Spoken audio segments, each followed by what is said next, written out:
तो कैसे हैं आप सभी लोग। उम्मीद करता हूं आप सभी लोग बहुत ही बढ़िया होंगे, आपकी स्टडी उससे भी ज्यादा अच्छी चल रही होगी। दोस्तों यहां पर मैं आप सभी लोगों को बताना चाहता हूं कि अगर आप लोग कर रहे हैं सीए एग्जाम की तैयारी या फिर आपके घर में कोई भी पर्सन कर रहा है सीए की तैयारी, तो दोस्तों नवंबर 2021 अटेम्प्ट के लिए अनअकैडमी लेकर आया एक बड़ा ही स्पेशल बैच, जिस बैच का नाम है योद्धा सीरीज। योद्धा मतलब जो अपने टारगेट पे फोकस करता है। दोस्तों इसी तरह इंडिया के जो टॉप एडुकेटर्स हैं वो आपको पढ़ाएंगे यहां पर, और ये बैच 4 जनवरी 2021 से स्टार्ट हो चुका है। तो जल्दी से इसका रजिस्ट्रेशन करवा लीजिए। और दोस्तों खास बात यह है कि इनके किसी भी सब्सक्रिप्शन पे अगर आपको 10% का फ्लैट डिस्काउंट चाहिए तो आप कूपन कोड या रेफरल कोड यूज कर सकते हैं EEH10। क्या EEH10 को यूज कर सकते हैं। एक काम करते हैं, मैं आपको एक स्लाइड के थ्रू उनकी पूरी डिटेल आपको देता हूं। तो देखिए आप इस स्लाइड को, तो आप देख सकते हैं अनअकैडमी की तरफ से नवंबर 2021 अटेम्प्ट के लिए स्टार्ट किया गया है एक स्पेशल बैच, जिस बैच के अंदर नाम दिया गया इसको योद्धा सीरीज। क्यों दिया गया? बिकॉज योद्धा होता है ना, अपने टारगेट पे फोकस करते हैं। ठीक है, उसी तरह ये लोग भी आपको अपने टारगेट पर अचीव करने के लिए खूब मेहनत करेंगे आपके साथ। आप देख सकते हैं ये सारे हमारे टॉप एडुकेटर्स हैं, जैसे हमारे अमित पोपली सर हो गए, राहुल मलकान सर हो गए, जसप्रीत सिंह जोहर सर हो गए और सचिन गुप्ता सर हो गए। ये सारा बैच स्टार्ट हो चुका आपका 4 जनवरी से, वो भी नवंबर 2021 एस्पिरेंट्स के लिए। दोस्तों आपको बताना चाहूँगा कि राहुल मलकान सर अकाउंटेंसी पढ़ाते हैं, बहुत ही उम्दा क्वालिटी। आप इनके बारे में डिटेल भी देख सकते हैं। अमित पोपली सर लॉ के लिए बहुत ज़्यादा फेमस है, आप इनके बारे में डिटेल देख सकते हैं। इसके बाद हमारे पास आ जाते हैं कॉस्ट अकाउंटिंग के सचिन गुप्ता सर और टैक्सेशन के जसप्रीत सिंह जोहर सर। इनकी पूरी डिटेल हिस्ट्री आप यहाँ पर देख सकते हैं, तो आपको अंदाज़ा हो जाएगा कि किस लेवल की ये पढ़ाई आपको करवाने के लिए जा रहे हैं। ठीक है, तो ये सारे वो वरियर्स हैं और कोई दिक्कत वाली बात नहीं। इसमें अच्छी बात ये है कि आप लाइव इंटरेक्शन कर सकते हैं अपनी क्लास में। इवन यहाँ पर क्विज और पोल्स भी कराए जाते हैं और ऑन द स्पॉट आपके डाउट्स भी क्लियर किए जाते हैं, जिससे कि कॉन्सेप्ट हमेशा आपके क्लियर है, क्योंकि हमेशा कॉन्सेप्ट क्लियरिटी पर काम करते हैं। ठीक है, तो ये सारी की सारी चीज़ें हैं। और अच्छी बात ये है कि एक ही प्राइस में आपको सारी की सारी चीज़ें मिल जाती है। एक सब्सक्रिप्शन में आपको सारे के सारे टॉप एडुकेटर्स सभी सब्जेक्टों के लिए मिल जाते हैं, और ये सब्सक्रिप्शन आपको फाउंडेशन के लिए भी मिलेगा, इंटरमीडिएट के लिए भी मिलेगा। तो ये सारी की सारी चीज़ें हैं। तो लिंक मैंने दिया हुआ डिस्क्रिप्शन बॉक्स में, एक बार विजिट ज़रूर करना। और दोस्तों अगर आप इनके किसी भी पैक पर डिस्काउंट चाहते हैं तो डिस्काउंट के लिए आपको एक मैं रेफरल कोड बता रहा हूँ, वो है EEH10। जैसे ही आप इस EEH10 को टाइप करेंगे आपको 10% का डिस्काउंट मिल जाएगा। फॉर फर्दर डिटेल के लिए लिंक दिया हुआ डिस्क्रिप्शन बॉक्स में, एक बार विजिट ज़रूर करना।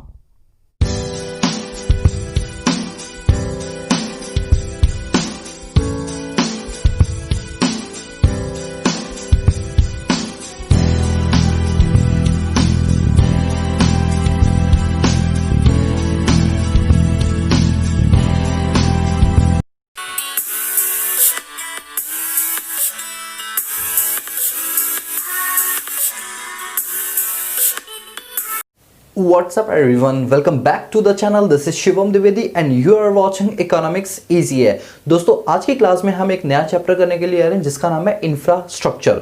दोस्तों इंफ्रास्ट्रक्चर से आज जनरली एग्जाम में क्वेश्चंस पूछे जाते हैं। कौन से पूछे जाते हैं वो सारे का सारा डिस्कशन हम करेंगे इस वीडियो लेक्चर सीरीज के अंदर, इसलिए वीडियो आप सभी लोगों के लिए हो जाती है इंपॉर्टेंट, तो वीडियो को टिल एंड तक देखना। दोस्तों इस पूरे चैप्टर को समझाने के लिए ना मैं आपका एक बेस बनाऊंगा, और वो बेस होगा एक एग्जांपल। उस एग्जांपल के बाद आप जिंदगी में कभी नहीं भूल पाओगे इंफ्रास्ट्रक्चर में क्या क्या टॉपिक्स थे और कौन कौन से टॉपिक्स का क्या क्या आंसर था। ये मेरी गारंटी, बस वीडियो को टिल एंड तक देखना। तो चलो मैं एग्जाम्पल की बात करता हूँ। दोस्तों एग्जाम्पल, जैसे मैं दिल्ली में रहता हूँ, चाहूँ तो मैं दिल्ली का एग्जाम्पल ले सकता हूँ, बट मुझे दिल्ली से भी ज्यादा अच्छा एग्जाम्पल पता है कहाँ का लगा? हरियाणा का। हरियाणा में एक गुड़गांव शहर है, आपका पता होगा, एक सिटी है गुड़गांव। तो गुड़गांव बहुत ही मतलब मुझे बहुत अच्छा लगता है। तो वो हमारे दिल्ली के बिल्कुल नज़दीक है, मतलब मेट्रो से जाते हैं आराम से वहाँ अपना हरियाणा पहुँच जाते हैं, मतलब गुड़गांव।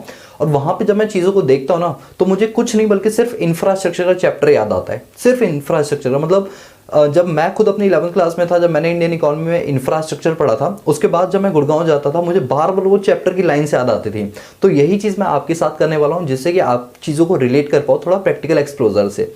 बताता हूँ मैं आपको। देखो जब हम गुड़गांव जाते हैं, ठीक है, जिसका अब नया नाम गुरुग्राम हो गया है, तो वहाँ पे की जो CM है वो मनोहर लाल खट्टर हैं।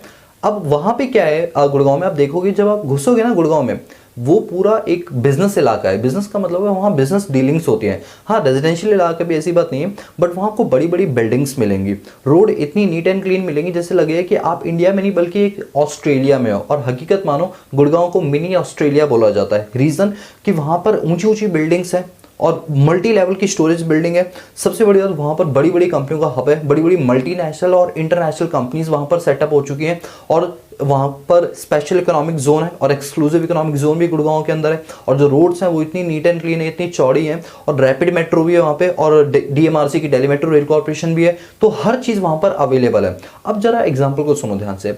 मान लो कि आप सभी लोग जितने भी इस वीडियो को देख रहे हैं, आप अपने आप को मान के चलो कि आप गुड़गांव के उसी इलाके में रह रहे हो, मैं जिसकी बात कर रहा हूँ। जब वो वहाँ पर रह रहे हो तो एक इंसान जब कहीं पर फ्लैट लेता है या घर लेता है तो वो क्या क्या चीज़ें देखता है, बस मुझे इतना बताना, चैप्टर भूल जाओ क्या है, मुझे बस इतना बताओ कि जब आप कोई घर खरीदने के लिए आते हो तो आप वहाँ पर क्या क्या चीज़ें देखते हो। सर हम सबसे पहले ये देखते हैं कि जिस जगह हम घर ले रहे हैं क्या वहाँ पे पानी की सुविधा है, पानी पीने के लिए, ठीक है। इसके बाद हम ये देखते हैं क्या वहाँ पे रोड की फैसिलिटी है, ऐसा तो नहीं कच्ची रोड है, कार या बाइक से लाएं तो बहुत ज़्यादा मिट्टी हो, बहुत ज़्यादा कार में दिक्कत आ जाए, नीचे बोनट टूट जाए, कहीं कुछ हो जाए, तो ऐसे में रोड तो साफ होनी ही चाहिए। नंबर 3, जिस जगह हम रह रहे हैं उसके आसपास कितनी दूरी के अंदर हॉस्पिटल है, ताकि कल को अगर कुछ हो जाए अनहोनी तो कितनी दूर पर हॉस्पिटल अवेलेबल होगा। फिर हम देखते हैं स्कूल्स, अगर बच्चे हैं तो स्कूल्स वगैरह बिल्कुल देखें कि स्कूल्स कितनी दूर हैं, कितनी दूर नहीं है। इसके बाद क्या देखते हैं, प्रॉपर सैनिटाइजेशन की फैसिलिटी है या नहीं है, ऐसा तो नहीं कि खेतों में जाना पड़ता हो, बात समझ रहे हो, तो प्रॉपर सैनिटाइजेशन मतलब जो सीवर लाइन डली है वो है या नहीं है, ये सब देखते हो। फिर आप ये देखते हो कि अगर कल को हमें कहीं बाहर जाना पड़ा तो क्या ट्रांसपोर्ट के लिए फैसिलिटी है वहाँ पर, जिस जगह आपका घर है, जैसे वहाँ से कितनी दूरी पर बस मिलती है, कितनी दूरी पर मेन रोड है, कितनी दूरी पर आपको ओला उबर ये सब चीज़ें मिल सकती हैं, कि कितनी दूर पर एयरपोर्ट है ना, ये सारी चीज देखते हो ना। उसके बाद आप डिसाइड करते हो कि भाई हाँ भाई यहाँ पर जो 1 करोड़ या 2 करोड़ का जो भी फ्लैट है उसमें हम रहेंगे। क्यों? क्योंकि ये सारी चीजें हमें वहां पर मिल रही हैं। दोस्तों कुछ ऐसे ही हुआ था कि जब हमने भी अपना गुड़गांव में एक फ्लैट लिया था तो हमने भी यही सारी चीजें देखी थी, सारी की सारी जो मैंने अभी एग्जांपल लिया ना, यही चीजें हमने भी देखी। अब इन्हीं सब चीजों को जब हम प्रैक्टिकल लाइफ में देखते हैं तो हम बोलते हैं कि भैया सुख सुविधाएं होनी चाहिए, मतलब हर वो चीज होनी चाहिए। अगर मैं 1 करोड़ रुपए एक फ्लैट में लगा रहा हूं तो इट मीन्स मेरे पास वो फैसिलिटी होनी चाहिए जो एक इंसान के लिए क्या है, नेसेसरी है। बात आई समझे। इवन हम ये भी देखते हैं कि वहां पर सिलेंडर के थ्रू गैस आती है, गैस की पाइपलाइन है, हर चीज नोटिस करते हैं। दोस्तों ये सारी की सारी चीजें जो एक इंसान के लिए जरूरी होती हैं वो कलेक्टिव सोर्स कहलाते हैं हमारे पास, इंफ्रास्ट्रक्चर। मैं ये नहीं कहूंगा कि आप इंफ्रास्ट्रक्चर की डेफिनेशन रटो, मैं सिर्फ इतना कहूंगा प्रैक्टिकली देखो और उसको बुक में अप्लाई कर दो, बस सीधी बात। मैंने बोला कि जब हम एक घर खरीदने के लिए जाते हैं तो हम उसकी गली मोहल्ला इलाका फैसिलिटी हर चीज देखते हैं। दोस्तों हर वो चीज जो आप देखते हो at the time of buy of house और लैंड, वो सारी की सारी चीजें कहलाती है इंफ्रास्ट्रक्चर।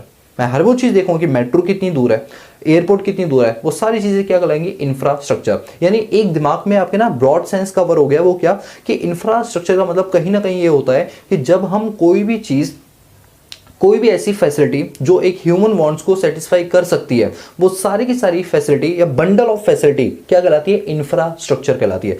एक लाइन याद कर लो, बंडल ऑफ फैसिलिटी। मैं रिपीट कर रहा हूं, बंडल ऑफ फैसिलिटी, फैसिलिटीज के कई सारे bundles, school, hospital, road, transport, means of communication, ये सारी की सारी चीजें क्या कहलाती है, bundle of means of communication, वो क्या कहलाती है बताओ, इंफ्रास्ट्रक्चर। बोलो क्लियर है। तो यहां से आपके दिमाग में एक कॉन्सेप्ट तो क्लियर हो गया कि हाँ भाई इंफ्रास्ट्रक्चर का मतलब यही होता है। अब अगर आपने गुड़गांव का एग्जांपल समझ लिया, और जानते हो गुड़गांव को रियलिटी के अंदर मिनी ऑस्ट्रेलिया बोला जाता है, मिनी ऑस्ट्रेलिया बोला जाता है। जितनी भी बड़ी बड़ी कंपनियां, आप एसेंशियल ले लो, आप जेनपैक्ट ले लो, आप LG ले लो, आप HCL ले लो, ये जितनी भी बड़ी बड़ी कंपनियां ना, वो सभी का सेटअप गुड़गांव के अंदर है। तभी देखते हो कि जब बच्चा 12 क्लास पास करके निकलता है उससे जॉब की जरूरत होती है, तो जनरली दिल्ली के स्टूडेंट्स को क्या होता है ना, जॉब की 2 ही लोकेशन मिलती है, तो नोएडा या गुड़गांव। मैक्सिमम चांस होता है गुड़गांव के लिए, क्योंकि कॉल सेंटर्स भी ज़्यादातर गुड़गांव के अंदर खुले। और मैंने आपको लंदन की मेट्रो का भी एग्जांपल दे रखा है कि मेट्रो जो चलती है, ट्यूब जिसे बोलते हैं, उसको कौन मैनेज करता है, गुड़गांव मैनेज करती है। गुड़गांव में जो कॉल सेंटर है वो मैनेज करते हैं। तो आप समझ जाओ कि Gurgaon is the best example of infrastructure. और गुड़गांव का एग्जाम्पल मैं आज से नहीं दे रहा हूँ, मेरे ऑफलाइन बैच जितने भी होते हैं ना, उन सभी को मैं यही एग्जाम्पल देता हूँ, और उससे उनके बाद दिमाग में बिल्कुल सेट हो जाती है। और मैं चाहता हूँ यही चीज़ आपके भी दिमाग में बिल्कुल छप जाए। अब जो मैंने अभी आपको गुड़गांव का एग्जाम्पल दिया ना, इसको दिमाग में रखो और ये सारी चीजें पढ़ो, प्रॉपर समझ आएगी 100%। देखो, infrastructure, it refer to such activity, service, facility which are needed to provide different kind of service in an economy। एक इकोनॉमी में अलग अलग टाइप की सर्विसेज जो प्रोवाइड कराई जाती हैं, जिससे लोगों का स्टैंडर्ड ऑफ लिविंग, लोगों का लाइवलीहुड, लोगों के लिविंग स्टैंडर्ड, वो सारी सारी इंप्रूव होती है। वो सेट ऑफ बंडल क्या कहलाती है, इंफ्रास्ट्रक्चर कहलाती है। जैसे एग्जांपल रोड हो गया, पोर्ट मतलब जानते हो बंदरगाह, जैसे बंदरगाह मतलब होता है जहाँ पर शिप्स वगैरह रुकती है ना, जैसे बस जहाँ रुकती है उसे बस स्टैंड बोलते हैं, जहाँ मेट्रो रुकती है उसे मेट्रो स्टेशन बोलते हैं। ठीक उसी तरह जहाँ पर शिप्स रुकते हैं उसे पोर्ट बोलते हैं, जिसे हिंदी में बंदरगाह बोलते हैं। एयरपोर्ट हो गया, डैम्स हो गया, power station, oil gas, telecom, education, health care facility, sanitary system, ये सारे एग्जाम्पल किसके हैं? इंफ्रास्ट्रक्चर के हैं। इंफ्रास्ट्रक्चर डजंट मीन कि ओनली बड़ी बड़ी buildings, no, infrastructure include these all types of services like bundle of services, right? Clear हुआ? अब बात करते हैं इंफ्रास्ट्रक्चर कितने टाइप के होते हैं। तो दोस्तों इंफ्रास्ट्रक्चर दो टाइप के होते हैं, इकोनॉमिक और सोशल। आपको याद है हमने पिछले चैप्टर के अंदर ये सारी चीजें पढ़ी हुई है, इकोनॉमिक और सोशल। आज वो दिन आ गया, हम दोबारा इसको पढ़ेंगे और सेपरेट चैप्टर में। तो इकोनॉमिक इंफ्रास्ट्रक्चर क्या होता है? एक सीधी सी बात है, जो हमारी इकोनॉमी के सर्वाइवल के लिए बहुत जरूरी है। इकोनॉमी के सर्वाइवल के लिए जैसे ट्रांसपोर्ट हो गया, कम्युनिकेशन हो गया, देखो पढ़ो, it associate with energy, transportation, communication. मतलब ये किससे जुड़ा हुआ है? जैसे ट्रांसपोर्ट हो गया, कम्युनिकेशन हो गया, एनर्जी हो गया, पावर सोर्स हो गया, इलेक्ट्रिसिटी सोर्स हो गए, ये हमारे इकोनॉमिक इंफ्रास्ट्रक्चर कहलाते हैं। It is based on production of goods and services. Generally किस पर बेस्ड होता है? गुड्स एंड सर्विसेज को प्रोड्यूस करने में होता है। जैसे आप कोई भी अगर इंडस्ट्री खोलते हो तो एक इंडस्ट्री के सेटअप के लिए आपको जिन जिन चीजों की जरूरत पड़ती है वो कहलाती है इंफ्रास्ट्रक्चर, और इंफ्रास्ट्रक्चर में भी क्या कहलाती है? इकोनॉमिक इंफ्रास्ट्रक्चर कहलाती है। बोलो क्लियर हो? लेकिन जब एक इंसान कहीं रहने के लिए जाता है तो जब वो इंफ्रास्ट्रक्चर ढूंढता है, जैसे स्कूल हो गया, हॉस्पिटल हो गया, एजुकेशन हो गया, ये सब क्या कहलाती है? Social infrastructure. आपके दिमाग में बैठाने के लिए बोल रहा हूँ। इकोनॉमिक मतलब अगर आप एक इंडस्ट्रियल हो, इंडस्ट्री खोलने के लिए जा रहे हो, इंडस्ट्रियलिस्ट हो, तो इंडस्ट्री खोलते टाइम आप जिन जिन चीज़ों की फरमाइश करोगे, बंडल ऑफ सर्विसेज की फरमाइश करोगे, वो कहलाएगा इकोनॉमिक इंफ्रास्ट्रक्चर।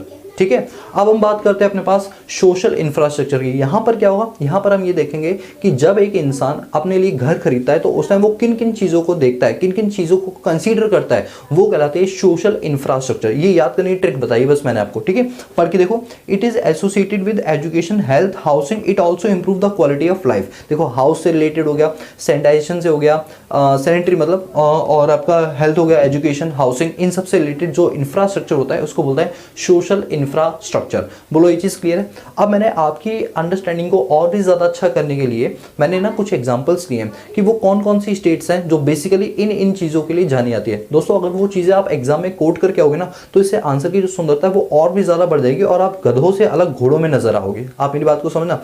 कभी भी इस टाइप का क्वेश्चन एग्जाम में आता है तो डजंट मीन कि आप सिर्फ वही दो जो एग्जामिनर ने मांगा है, थोड़ा सा आप एडिशनल एग्जांपल्स दे दोगे तो वो आपके लिए बहुत बेनिफिशियल होंगे, आपके चार चांद लगा देंगे एग्जाम के प्रेजेंटेशन में। वैसे ये सारी चीजें हम कराएंगे, एक्सक्लूसिव सीरीज हम लेकर आने वाले हैं इसी चीजों के लिए। चलिए अब मैंने कुछ एग्जांपल्स दिए और ध्यान देना। सबसे पहले बात करते हैं पंजाब, हरियाणा, हिमाचल प्रदेश और उत्तर प्रदेश। ये जो स्टेट्स हैं ये बेसिकली एग्रीकल्चर और हॉर्टिकल्चर के लिए जानी जाती है, क्योंकि यहाँ पर सबसे ज्यादा फोकस ना एग्रीकल्चर, ऐसे नहीं कहूंगा इंडस्ट्रीज नहीं है, लेकिन उनसे कहीं ज्यादा जो है ये एग्रीकल्चर पे या हॉर्टिकल्चर पे फोकस करती है। नंबर 2 है महाराष्ट्र और गुजरात। महाराष्ट्र और गुजरात के अंदर इंडस्ट्रियल डेवलपमेंट पाया जाता है। अब मैं आपको बताऊं टाटा नैनो। टाटा नैनो का जो प्रोजेक्ट है वो सबसे पहले ममता बनर्जी के पास गए और उन्होंने कहा कि भाई वेस्ट बंगाल में हमें एक बड़ी सी लैंड दे दो जिसमें हम टाटा नैनो का प्लांट का सेटअप कर सके। ममता बनर्जी ने साफ मना कर दिया कि नहीं, हम ऐसी कोई लैंड आपको नहीं प्रोवाइड कर सकते। रतन टाटा को मना कर दिया। तो रतन टाटा गुजरात गए। उस टाइम पर गुजरात के जो जो मिनिस्टर थे वो कौन थे जानते हो? सीएम, चीफ मिनिस्टर, वो थे नरेंद्र मोदी। ठीक है, तो नरेंद्र मोदी को कहा गया कि भाई हमें ना लैंड की जरूरत है जहां पर हमें टाटा नैनो का प्लांट लगाना है, क्योंकि एक नई गाड़ी है तो इसके लिए पूरा प्लांट सेटअप करना पड़ेगा। और प्लांट जो होता है ना, इंडस्ट्री जो होती है वो कम से कम 5-6 किलोमीटर बड़ी रेंज में होती है, क्योंकि भाई कारों के प्लांट ऐसे ही बड़े बड़े होते हैं। तो क्या था कि उन्हें जमीन प्रोवाइड करवा दी गई सब्सिडाइज रेट पर। अब वहां पे टाटा नैनो प्लांट लगा तो जब जहां पर इंडस्ट्रीज डेवलप होती हैं तो वहां पर जो एम्प्लॉयमेंट लेवल है वो बढ़ता है, आसपास के लोगों का स्टैंडर्ड बढ़ता है। जब एक फैक्ट्री का सेटअप होता है तो लोग लंच के लिए बाहर जाएंगे तो उन्हें सोटे वोटे लगाने होंगे, तो वहां पर क्या होगी, दुकानें खुल जाएंगी। तो ऐसे कई सारी फैसिलिटीज प्रोवाइड करवा दी जाती हैं। तो देखा गया कि गुजरात और महाराष्ट्र में इंडस्ट्रियल रेवोल्यूशन हो गया, यानी इंडस्ट्रीज जो है वो बहुत सारी डेवलप होनी शुरू हो गई। इसीलिए महाराष्ट्र और गुजरात को इंडस्ट्रियल डेवलपमेंट के नाम से जाना जाता है। नंबर 3 केरला, तमिलनाडु। केरला और तमिलनाडु के अंदर टूरिज्म को बहुत ज्यादा बढ़ावा मिलता है, क्योंकि यहाँ पर टूरिज्म घूमने लायक बहुत सारी चीजें हैं। तो ये बेसिकली किसके लिए नाम से आना चाहता है? एक तो हेल्थ के लिए। आपने देखा होगा कि यहाँ के जो बच्चे होते हैं वो उनका लिटरेसी रेट बहुत ज्यादा हाई होता है। ये हिंदी नहीं बल्कि इंग्लिश में ही बात करते हैं, क्योंकि हिंदी इन्हें आती नहीं है। कन्नड़ वगैरह आती है जो कहीं भारत में उनके अलावा कहीं चलती नहीं है ना। तो इनको इंग्लिश सिखाई जाती है कंपलसरी, तो इनकी इंग्लिश बहुत अच्छी होती है। तो वहाँ का जो लिटरेसी रेट है ना वो बहुत ही अच्छा होता है और हेल्थ केयर फैसिलिटी भी बहुत अच्छी होती है। कर्नाटका और बेंगलुरु ये आईटी सेक्टर और कम्युनिकेशन सेक्टर के लिए बहुत ज़्यादा, जितनी भी आईटी की बड़ी बड़ी कंपनियां हैं, आप हुडकी रख लो, आईआईटी खड़गपुर रख लो, ये सारी कहाँ पर बेस्ड है? बेंगलुरु और कर्नाटका में बेस्ड है, इसलिए वहाँ पर ही कॉलेजेस खुले हुए हैं इनके आईटी सेक्टर्स के। जितनी भी बड़ी बड़ी इंडस्ट्री रेवोल्यूशंस होती हैं आईटी सेक्टर में, वो ज़्यादातर बेंगलुरु और कर्नाटका में होती है, इसलिए इसे आईटी और कम्युनिकेशन का हब माना जाता है। ठीक है, ये एग्जांपल्स हैं, जो भी 2-3 आप एग्जांपल याद करके कोट कर सको वो आपके लिए बहुत ही अच्छा रहेगा। ठीक है, now the next point is कि क्या इंपॉर्टेंस होती है इंफ्रास्ट्रक्चर की। आखिर हम अपने पास सोशल इंफ्रास्ट्रक्चर, इकोनॉमिक इंफ्रास्ट्रक्चर, इन सबको बिल्ड कर रहे हैं, तो इनका फायदा क्या होता है, क्या इंपॉर्टेंस होती है? सबसे पहला, smooth functioning of the economy. एक बात बताओ, अगर हमारी इकोनॉमी के अंदर इंडस्ट्रीज को अच्छा खासा काम मिलेगा, लोगों को अच्छा खासा काम मिलेगा, तो इससे कहीं ना कहीं प्रोडक्शन लेवल बढ़ेगा, और जब प्रोडक्शन लेवल बढ़ेगा तो जो हमारा ग्रॉस डोमेस्टिक प्रोडक्ट है वो भी बढ़ेगा, नेशनल इनकम बढ़ेगी, पर कैपिटा इनकम बढ़ेगी, ओवरऑल इकोनॉमी की क्या होगी? ग्रोथ होगी। तो इंफ्रास्ट्रक्चर हमारी इकोनॉमी को ग्रोथ करने में बहुत ही ज्यादा इंपॉर्टेंट रोल प्ले करता है। Number 2, agriculture development. अब एग्रीकल्चर को जिन जिन चीज़ों की इक्विपमेंट्स की ज़रूरत है, जैसे सीड्स की ज़रूरत है, HYV सीड्स की ज़रूरत है, ट्रैक्टर की ज़रूरत है, फर्टिलाइजर्स की ज़रूरत है, ये सब कौन प्रोवाइड कराती है? ये सब इंडस्ट्रीज प्रोवाइड करती है, नई नई इनोवेशंस करती है, नई नई टेक्नोलॉजिकल इनोवेशंस करती है, जिसका फायदा अल्टीमेटली एग्रीकल्चर सेक्टर को भी पहुंचता है। तो जिस कंट्री का इंफ्रास्ट्रक्चर अच्छा होता है उसका एग्रीकल्चर सेक्टर भी उतना ही अच्छा होता है। Number 3, economic development. ये तो मैंने आपको बता ही दिया कि इकोनॉमी भी ग्रो अप करेगी जब उसके यहाँ पर प्रोडक्शन लेवल ज़्यादा होगा, तो GDP बढ़ेगा, तो इकोनॉमी तो अल्टीमेटली डेवलप होगी ही होगी। बेटर क्वालिटी ऑफ लाइफ, वहाँ के रहने वाले लोगों का जो लिविंग स्टैंडर्ड है वो बहुत ही ज़्यादा इंप्रूव होगा। क्यों? क्योंकि उनके पास सारी सुख सुविधाएं हैं। अब जैसे मैं बात करता हूँ, मैं जिस इलाके में रहता हूँ, हमारे तुरंत 100 मीटर दूर बाद मेट्रो स्टेशन है, 150 मीटर दूर बाद हमारे पास हॉस्पिटल है, स्कूल्स हर 50 मीटर की दूरी पर है। जब इतनी सारी फैसिलिटी आपको एक जगह मिली तो कहीं ना कहीं हम लोग का जो लिविंग स्टैंडर्ड है वो क्या हुआ? इंप्रूव हुआ। हमें किसी भी चीज़ की रात के 12 बजे 1 बजे कभी भी जरूरत होती है तो दुकानें हमारे पास खुली मिलती है, बिग बाजार हो गया है, कोई भी परचूनी की दुकान हो गई, वो अवेलेबल होती है, दूर कहीं नहीं जाना पड़ता। तो जब हमारे यहाँ पर जो इंफ्रास्ट्रक्चर है अच्छा होता है तो ऐसे में क्या होता है कि जो लोगों का स्टैंडर्ड है वो भी कहीं ना कहीं इंप्रूव होता है। आप भी अपने ऊपर ये चीज़ अप्लाई करके देखना। फिर है प्रोवाइड एम्प्लॉयमेंट। अब एक बात बताओ, जब हमारा इंफ्रास्ट्रक्चर डेवलप होगा तो बड़ी बड़ी बिल्डिंग्स बनेंगी, रोड्स बनेंगी, डैम बनेंगी, बड़े बड़े प्रोजेक्ट्स बनेंगे, तो वो क्या भगवान अपने आप बना के देगा? नहीं, वो तो इंसान बनाएंगे ना। जब इंसान बनाएंगे तो लोगों को एम्प्लॉयमेंट की अपॉर्चुनिटी मिलेगी, तो एम्प्लॉयमेंट लेवल भी हमारा इससे बढ़ेगा। फिर है आउटसोर्सिंग फैसिलिटी। अब एक बात बताऊँ मैं आपको, देखो कोई भी कंट्री ना कोई भी प्रोडक्ट बनाते टाइम वो ये कोशिश करती है कि जो बंदा इस चीज़ में महारत हासिल कर रहा हो, जिसकी पर यूनिट कॉस्ट कम आए, हम ये काम उससे करें। जैसे बात करते हैं आईफोन की, तो आईफोन की जो डिज़ाइनिंग है, आईफोन की जो टेक्नोलॉजी है वो यूएस के कैलिफोर्निया में की जाती है, लेकिन जब उसको असेंबल करने का काम आता है, उसको जोड़ने का काम आता है, तो जोड़ते टाइम वो काम किसको दिया जाता है? चाइना को दे दिया जाता है आईफोन की, तुम इसको जोड़ने का काम करो। क्योंकि जोड़ते टाइम जो लेबर की पर यूनिट कॉस्ट है वो तुम्हारे यहाँ पर कम आएगी, और तुम्हारे की जो लेबर है वो बहुत ही ज़्यादा स्किल्ड लेबर है। तो ऐसे में क्या होगा, जो चाइना का जो जीडीपी है वो बढ़ेगा नहीं बढ़ेगा, उसका प्रोडक्शन बढ़ेगा नहीं बढ़ेगा, उसका एम्प्लॉयमेंट बढ़ेगा नहीं बढ़ेगा। ठीक उसी तरह से अगर किसी भी कंट्री का इंफ्रास्ट्रक्चर अच्छा होता है तो हर कंट्री चाहती है कि अगर इसका इंफ्रास्ट्रक्चर अच्छा है तो हम इसे ये सेगमेंट का काम इसको प्रोवाइड कर दें। जैसे हमारे इंडिया के गुड़गांव के अंदर हम इंग्लिश बहुत अच्छा बोल लेते हैं, हम इंडियंस, हमारा इंफ्रास्ट्रक्चर इतना अच्छा है, इसलिए बड़ी बड़ी मल्टीनेशनल कंपनियों ने हमें प्रोजेक्ट्स दे रखे हैं किसी उस काम को करने के लिए। क्यों? क्योंकि हमारा इंफ्रास्ट्रक्चर अच्छा है। तो जिस कंट्री का इंफ्रास्ट्रक्चर अच्छा होता है उसको बड़े बड़े प्रोजेक्ट दूसरी कंट्री क्या करती है? प्रोवाइड करती है, ठीक है, देती है। आउटसोर्सिंग फैसिलिटी उसी को बोलते हैं। फिर आ गया better means of transport. Transport के अच्छे फैसिलिटी मिल जाती है। अब जैसे हमारे यहाँ पर है, हमें रात को 2 बजे 3 बजे कहीं भी जाना होता है तो हम ओला उबर कभी भी बुक करके आराम से जा सकते हैं। लेकिन बात करते हैं उन इलाकों की जहाँ पर ये फैसिलिटी नहीं है, तो कहीं ना कहीं उनको कॉम्प्रोमाइज़ करना पड़ जाता है। तो ऐसे में कहा जाता है अगर आपका इंफ्रास्ट्रक्चर अच्छा है तो आपका मींस ऑफ ट्रांसपोर्ट भी उतना ही अच्छा होगा, ठीक है। तो ये थे हमारे इंपॉर्टेंस ऑफ इंफ्रास्ट्रक्चर। अब आप एक काम करो, इसको नोट डाउन करो, ठीक है। फिर अब हम अगली स्लाइड को लेकर आएंगे, ठीक है। आराम से नोट कर लो, ये लो मैं साइड हो रहा हूँ, जल्दी से वीडियो को पॉज करके नोट कर लो। दोस्तों इंफ्रास्ट्रक्चर को पढ़ लेने के बाद हमें ये तो क्लियर हो ही गया कि इंफ्रास्ट्रक्चर का मतलब क्या होता है, कि मतलब वो सारे के सारे सेट ऑफ बंडल्स जो हमारे लिए बहुत ज़रूरी हैं, और अगर वो एक इंसान के लिए ज़रूरी है तो वो सोशल इंफ्रास्ट्रक्चर हो गया, और एक इंडस्ट्री के लिए ज़रूरत है तो वो इकोनॉमिक इंफ्रास्ट्रक्चर हो गया। दोनों को जोड़ेंगे तो मिलकर आएगा इंफ्रास्ट्रक्चर, ठीक है। अब इंफ्रास्ट्रक्चर में एक पॉइंट आता है एनर्जी का। दोस्तों एनर्जी हमारे लिए बहुत ही ज़्यादा इंपॉर्टेंट टूल है, इसलिए एनर्जी के लिए हम स्पेशल टॉपिक लेकर आए हैं। मतलब अब जो स्लाइड है उसमें हम सिर्फ और सिर्फ एनर्जी के बारे में पढ़ें कि एनर्जी का मतलब क्या होता है, ठीक है। चलो एनर्जी के मतलब को समझने के लिए एक एग्जांपल सेट करो दिमाग में। सबसे पहले एग्जांपल ये, हर वो चीज़ जो आपको कुछ इनपुट देकर आउटपुट दे। क्या मतलब? मतलब ये कि अगर मैं अपने यहाँ पर लाइट जला रहा हूँ, ये आप देख रहे हो जो हमारा शूट चल रहा है इसमें हमने कई सारी लाइटें लगाई हुई हैं। अब जो ये लाइट्स हमने लगाई हैं, लाइट्स का क्या है, हम इनका बिजली का बिल पे करते हैं, तब जाके हमें एक एनर्जी मिलती है। अब वो एनर्जी लाइट की फॉर्म में मिलती है। मुझे आप लोगों को पढ़ाना है, तो आप लोगों को पढ़ाने के लिए इंटरनेट की सुविधा चाहिए, मतलब आप तक डिलीवर करने के लिए अपनी क्लासेस को इंटरनेट की सुविधा चाहिए। तो इंटरनेट क्या है मेरे लिए, सोर्स ऑफ एनर्जी है वो इंफ्रास्ट्रक्चर पार्ट, लेकिन किसका पार्ट है, एनर्जी का पार्ट है। बिकॉज विदाउट इलेक्ट्रिसिटी मैं इंटरनेट को एक्सेस नहीं कर सकता हूँ, राइट।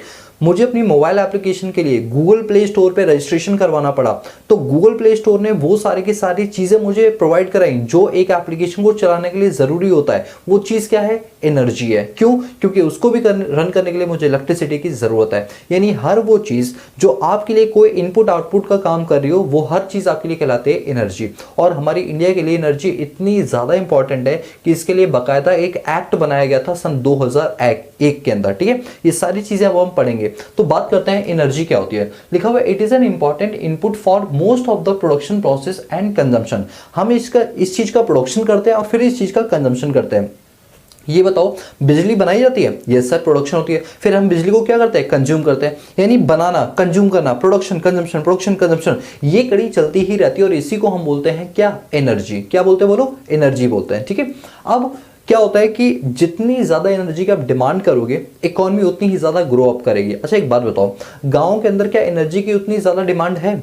गांव के अंदर क्या एनर्जी की डिमांड है, मतलब इलेक्ट्रिसिटी वगैरह की डिमांड है, यस सर डिमांड है, लेकिन क्या उतनी सप्लाई हो पा रही है, नहीं हो पा रही। तो क्या वहां का वेलफेयर हो पा रहा है उतना ज्यादा जितना होना चाहिए? तो आंसर इज नो। तो कहा जाता है जिस जगह एनर्जी की जितनी ज्यादा डिमांड होती है और अगर हम उतनी सप्लाई भी कर दें, तो ऐसे में जो हमारी इकोनॉमी का जो जीडीपी है या इकोनॉमी जो है वो ग्रो अप करती ही करती है। तो वही लिखा हुआ है कि जीडीपी की डिमांड और जो हमारी एनर्जी की डिमांड है, दोनों में कैसे रिलेशन है, डायरेक्ट रिलेशन है। देखो, there is a direct relationship between economic growth and demand for energy. जितनी ज्यादा आप एनर्जी की डिमांड करोगे, उतनी ही ज्यादा इंडस्ट्रीज या इकोनॉमी क्या होगी, ग्रो अप होंगी। अच्छा एक बात बताओ, जैसे मैं दिल्ली में रहता हूँ, तो दिल्ली में अब हर घर में क्या है, इंटरनेट है। सिर्फ दिल्ली की बात नहीं कर रहा मैं, ऑल ओवर इंडिया की बात कर रहा हूँ।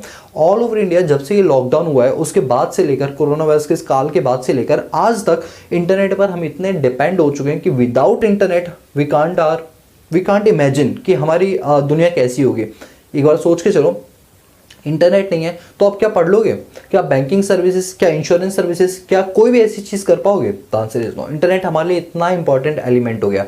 अगर हम इंटरनेट की डिमांड ज़्यादा करेंगे तो कई सारी इंडस्ट्रीज हैं जो इस पर क्या करेंगी, काम करेंगी। जब वो काम करेंगी तो एम्प्लॉयमेंट मिलेगा, इंफ्रास्ट्रक्चर बढ़ेगा, तो ओवरऑल जो जीडीपी है या ग्रोथ रेट है वो इंडिया का बूस्टअप होगा। तो यही बात है कि डायरेक्ट रिलेशनशिप होता है आप जब सोर्स ऑफ एनर्जी की डिमांड करते हो और इकोनॉमी का जो डेवलपमेंट है, दोनों में कैसा रिलेशन होता है, डायरेक्ट। जितनी ज़्यादा डिमांड उतना ज़्यादा डेवलपमेंट, जितनी ज़्यादा डिमांड उतना ज़्यादा डेवलपमेंट। बोलो क्लियर? एक बार दोबारा पढ़ा रहा हूँ।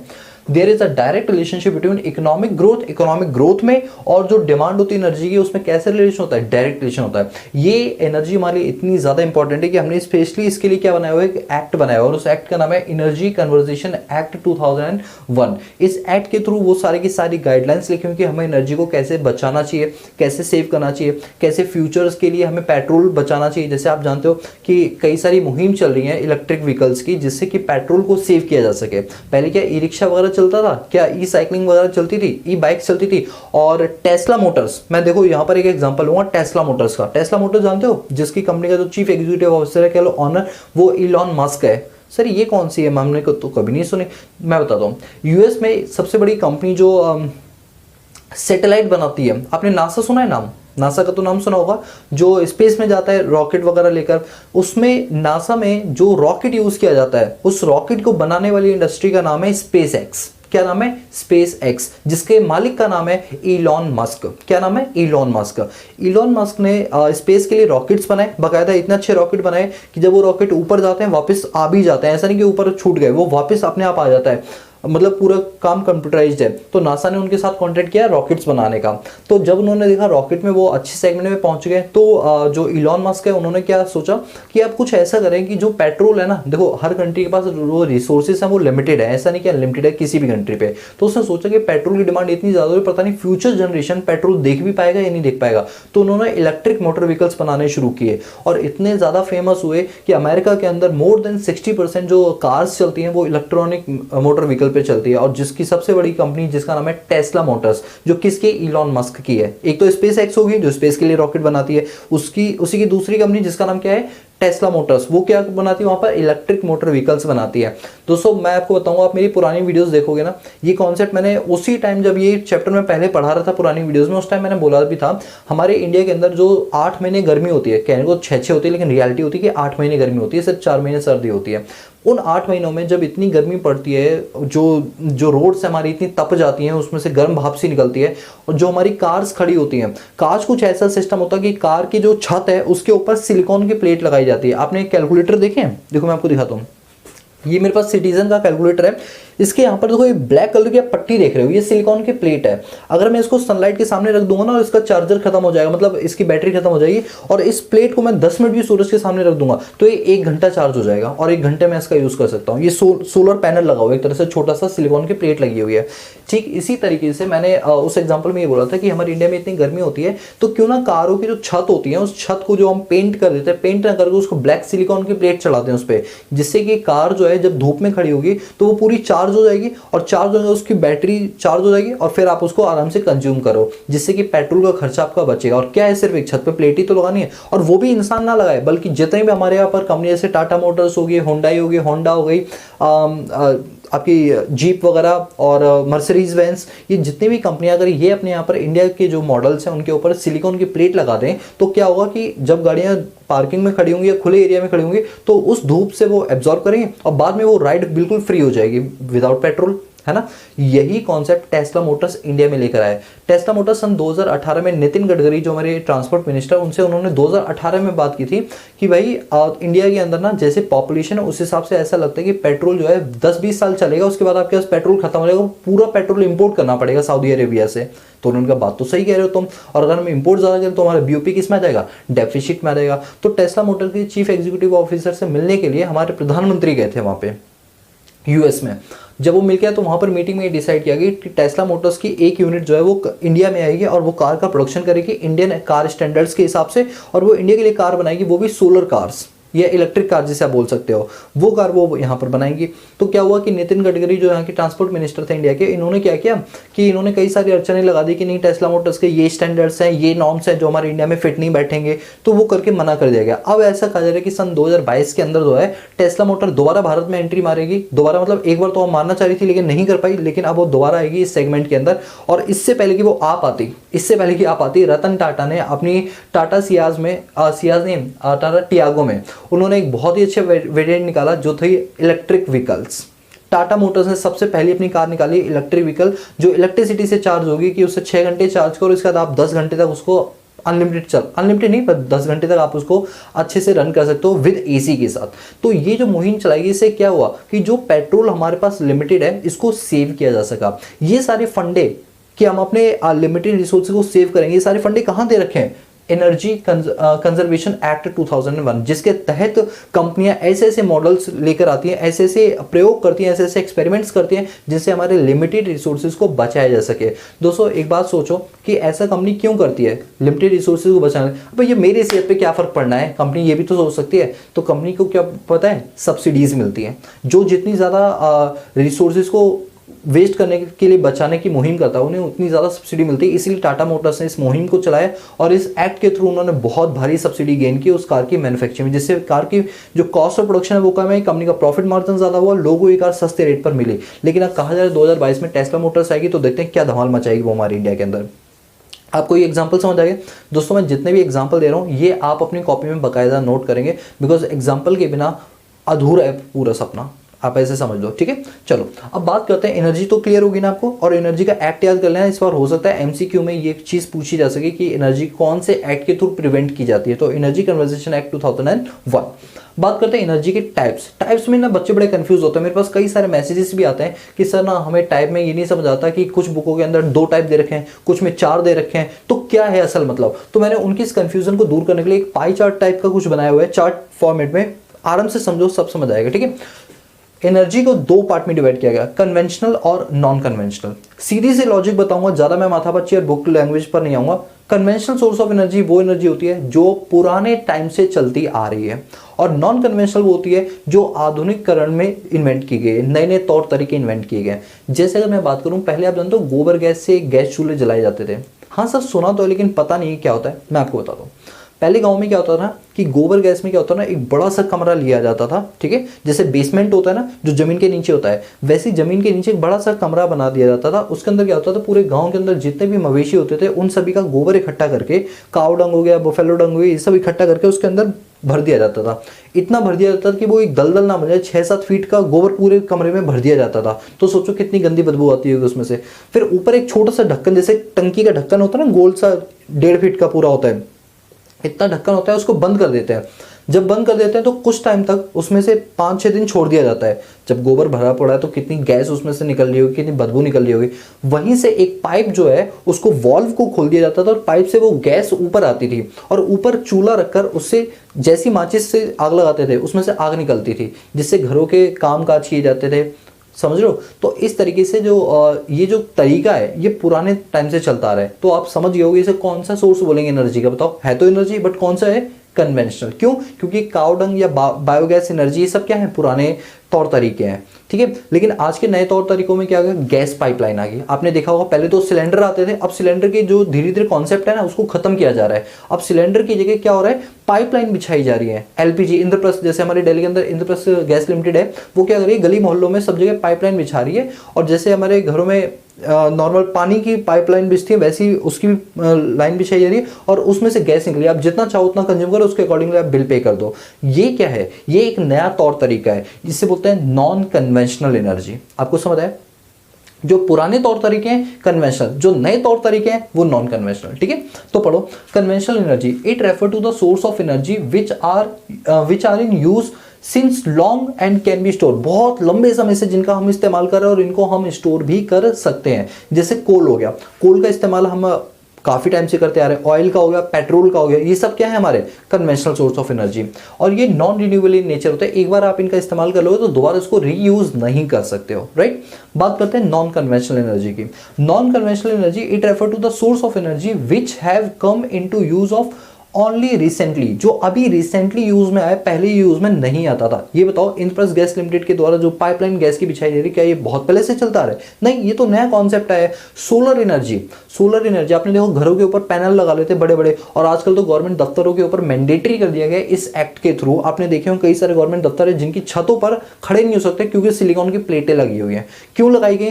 ताकि जो भी वो प्लेट से सन एनर्जी है उसको खींचकर आप उसको इलेक्ट्रिसिटी में कन्वर्ट कर सको और बिजली का बिल बचा सको, है ना। बात सही है बिल्कुल। और कई सारे हमारे दिल्ली के अंदर मॉल्स हैं जिनमें जो स्ट्रीट लाइट टाइप के मॉल्स के अंदर जो लाइटें लगी होती है ना, जो रोड के किनारे लगी होती है, उनके ऊपर भी बाकायदा उन्होंने प्लेट लगा रखी है कि दिन में सूरज की रोशनी से वो एनर्जी बनाएंगे और एनर्जी को रात में क्या करेंगे? यूज करेंगे। और मैंने तो कई सारे नेशनल हाईवेज भी ऐसे देखे हैं जिन हाईवेज के ऊपर जो लाइट्स बीच में लगी हुई हैं वो सारी की सारी सोलर एनर्जी पर बेस्ड है। ये बहुत ही अच्छा आधुनिक तरीका है। ये सब क्या है? Non conventional source of energy. Non conventional मतलब जो पुराने से नहीं बल्कि अभी नए कॉन्सेप्ट में ये आए हैं। तो वही लिखा हुआ है, it refer to the source of energy which come into use recently, अभी आए हैं। जैसे सोलर एनर्जी, विंड एनर्जी। अच्छा, विंड एनर्जी आपने देखा है कि एक सीधा सा खंभा होता है, उसके ऊपर पंखे की तरह वो गोल गोल घूमते रहते हैं, 3-4 पंखे ऐसे। वो क्या होते हैं? जहां पर ज्यादा विंड होती है, फ्लो होती है, उस विंड से वो पैनल घूमते, जब वो पैनल घूमते तो वो एनर्जी क्रिएट करते हैं, फिर उस एनर्जी को बैटरी में स्टोर करके उसको गांव मोहल्लों तक पहुंचाया जाता है। विंड एनर्जी,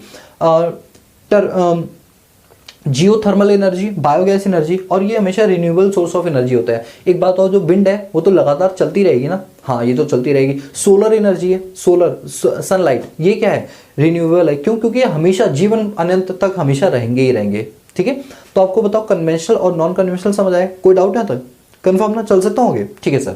कन्वेंशनल जो हमारी एनर्जी है इसको फर्दर हमने 2 पार्ट में डिवाइड किया गया है, कॉमर्शियल एनर्जी और नॉन कॉमर्शियल एनर्जी। अब कभी कंफ्यूज मत हो जाना कि एनर्जी के टाइप्स कितने होते हैं। बुक में क्या है ना कि इन 2 को अलग दिखाया गया और इन 2 को अलग दिखाया, तो हम बड़े कंफ्यूज हो जाते हैं कि रियलिटी के अंदर इसके टाइप्स 2 हैं या 4 है। देखो रियलिटी में 2 ही है, बट इसके फर्दर 2 टाइप हो जाते हैं, कॉमर्शियल और नॉन कॉमर्शियल एनर्जी। देखो कॉमर्शियल एनर्जी वो सोर्स ऑफ एनर्जी है जिसके लिए आप कोई पेमेंट करते हो, यानी वो फ्री में नहीं मिलती है। अच्छा एक बात बताओ, जो हवा है, जो आग है, ये क्या है, ये फ्री में मिलती है, इसके लिए हमें कोई पेमेंट नहीं करनी पड़ती है। ये आपकी क्या हो गए, नॉन कॉमर्शियल एनर्जी। और जिसके लिए आपको पेमेंट करनी पड़े, जैसे मैं अपने यहाँ पर हमारे घरों के अंदर गैस की पाइपलाइनें डली है, तो उसके लिए पहले हमने मीटर के लिए 6000 रुपये दिए, उसके बाद पर केजी के हिसाब से हमें चार्जेस पे करने पड़ते हैं। ये क्या है कि हमने उनकी एनर्जी यूज की और बदले में उनको कुछ पे करना पड़ रहा है। दैट मीन्स कि ये कौन से सोर्स ऑफ एनर्जी हो गए, कॉमर्शियल एनर्जी। कॉमर्शियल मतलब आप समझ जाओ ना कि इसमें कुछ पैसा होगा जरूर।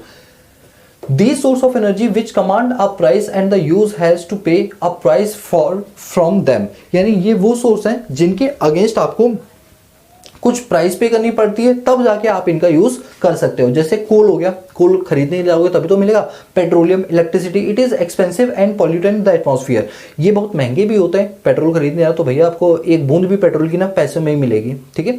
तो ये थोड़ा महंगा भी होता है, और जब इनसे पोल्यूशन निकलता है तो पोल्यूटेंट्स भी आता है, एटमॉस्फेयर को खराब भी करते हैं। तो जो हमारे कॉमर्शियल एनर्जी है ये पैसों के पर आधारित होता है और इनसे पोल्यूशन भी फैलता है, ठीक है। Non commercial energy, the source of energy which generally do not command a price. ये वो सोर्स ऑफ एनर्जी है जिनसे कोई कीमत वसूल नहीं की जाती है। मैं यहाँ खड़ा हूँ, थोड़ी देर बाद गेट खोल दूंगा, हवा आएगी, सुबह गेट खोल दूंगा, रोशनी आएगी, लाइट की भी जरूरत नहीं पड़ेगी। ये क्या है, नॉन कॉमर्शियल एनर्जी।